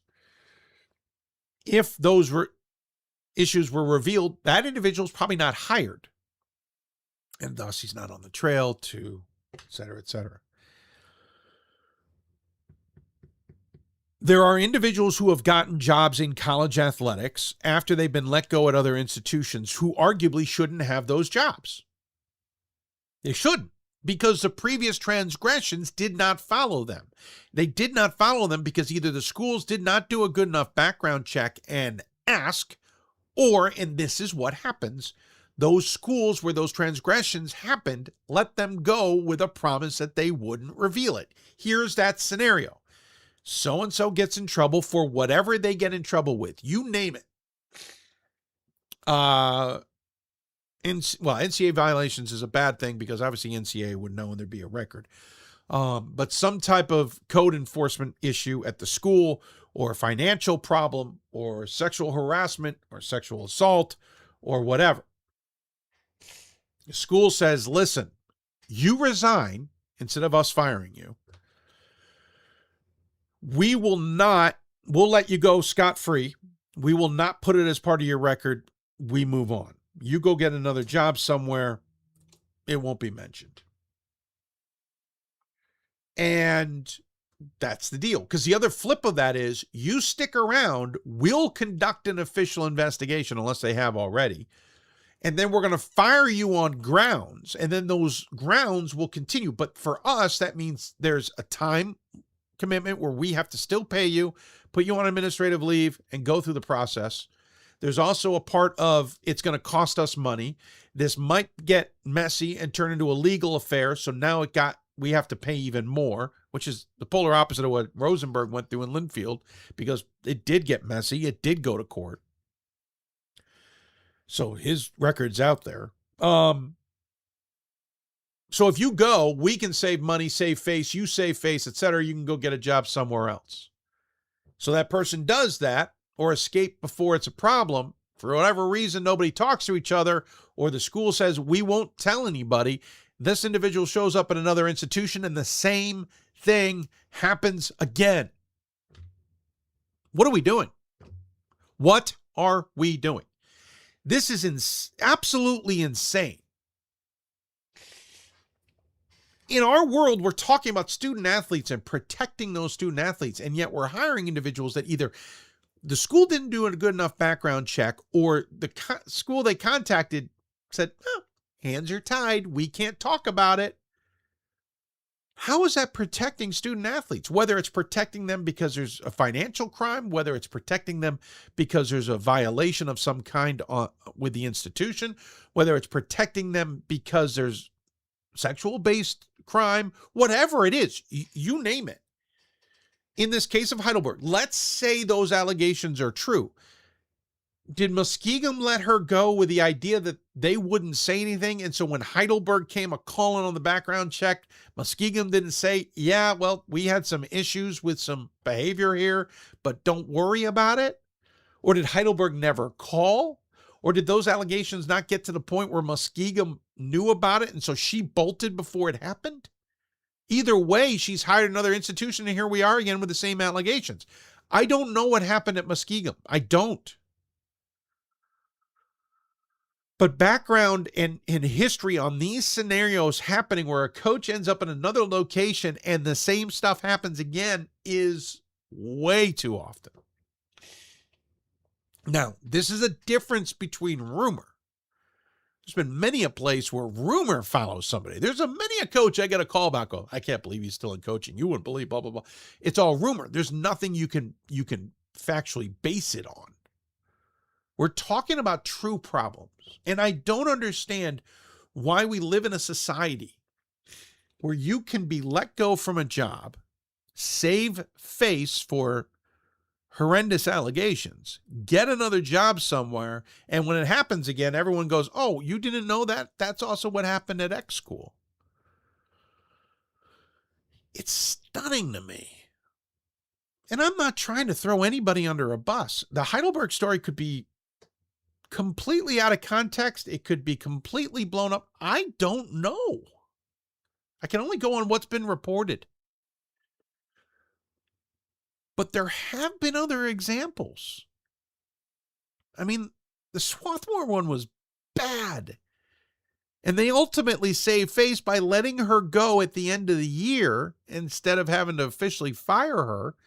Though it cost the AD his job, even though they'll tell you it didn't. The AD at Swarthmore, that is. Because there's also an element of this that the schools just don't probably do good enough background checks or don't make the necessary calls. This isn't a one-direction failure. This is multiple directional failure. But we got to do better.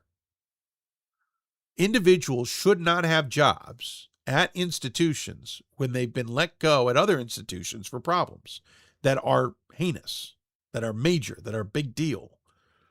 And we do it all the time. You see it in the big college levels as well. W's and L's sometimes mean more than the problems. Now, in the Heidelberg situation, she doesn't have a great coaching record. So who knows what the deal is there, but just stunning to me. Let's do better. Schools, do your due diligence when trying to hire a coach. Schools, when you let a coach go, stop making these deals, or any administrator, I should say, stop making these deals that you'll let them go and not say anything. Just because it'll make it easier on the bottom line. Stop saving face for everybody because you're just pushing the problem further down. And you should be culpable, in my opinion, for those errors. I've gone way too long. I got to wrap things up. Got places to go, people to see. We got an 8:30 show coming up tonight. Top 25 double take. Still working on the guests coming on. I know Mike Rainiak's going to join us on the men's side. Scott Peterson will join us on the women's side. Trying to see if anybody else can join us. Some people are dealing with illnesses, understandably, and so we might be a little bit light, but we'll figure it out. That's coming up 8:30 for members. We'll do it live. In the meantime, the rest of us got to get our top 25 ballots in. Want to thank the guests who appeared on today's show. Great group. Ken Scalamini at Claremont-Mudd-Scripps, Justin DeGrood at Gustavus Adolphus, Kristen Gowan at McDaniel, and Colleen Ames at Cortland. Great conversations with all of them. Thank you, Ellen, for tuning in and chiming in with us as well. Thank you to all of you who reached out via email or Twitter. Appreciate it. Good conversations, fun chats throughout the show. Thursday's show will be an evening show, folks. I have a gig midday. Double checking my calendar says this appropriately, by the way. Yeah, we will have I think we'll aim for an old school 7 p.m. show. We'll get back to you on that exactly, but I have a gig in the middle of the day, so I can't do a noon show. So we'll likely do a 7 p.m. show on Thursday. Then next Monday, back usual time. Same for next Thursday. I'm trying to see the next time we have a show move. We might have to move the 19th for the same reason. Not sure how I'm going to pull off the 19th of the top 25 double take show, but we'll figure it out. But stay with us on Twitter at D3Hoopsville or hashtag Hoopsville. Stay with us on Instagram and Threads also at D3Hoopsville, Facebook.com/Hoopsville. You can also email us, hoopsville at D3sports.com. Don't forget to become a member. I want to thank the latest member who joined today. Go to buymeacoffee.com/Hoopsville. Get to see the top 25 show live. It'll be released to the public at a later date, but not right away. So best way to watch it is live. And we're going to be adding a bunch of items on there that you can buy as well. We'll be adding those here in a short bit. And with that in mind, thank you for tuning in. We're back. The new year has started. Claremont-Mudd-Scripps, Gustavus Adolphus, McDaniel, and Cortland SIDs, thank you for your help as well. Really appreciate it. We'll be back on Thursday again. Looks like a 7 p.m. show. We'll get you guests and information on that in the coming 24 hours. But then tune in tonight, 8:30 p.m. Eastern Time for the Top 25 Double Take Show. I'm your host, Dave McHugh. Thanks to our assistants from D3Hoops.com and Women's Basketball Coaches Association. Congratulations, by the way, to River Falls on a national championship. That's pretty impressive in football. In the meantime, everybody, take care of yourselves, and we'll look forward to catching up with you on Thursday. You've been listening to Hoopsville, presented by D3Hoops.com for the WBCA studios. If you want to talk Division III basketball, you've got to listen to Hoopsville.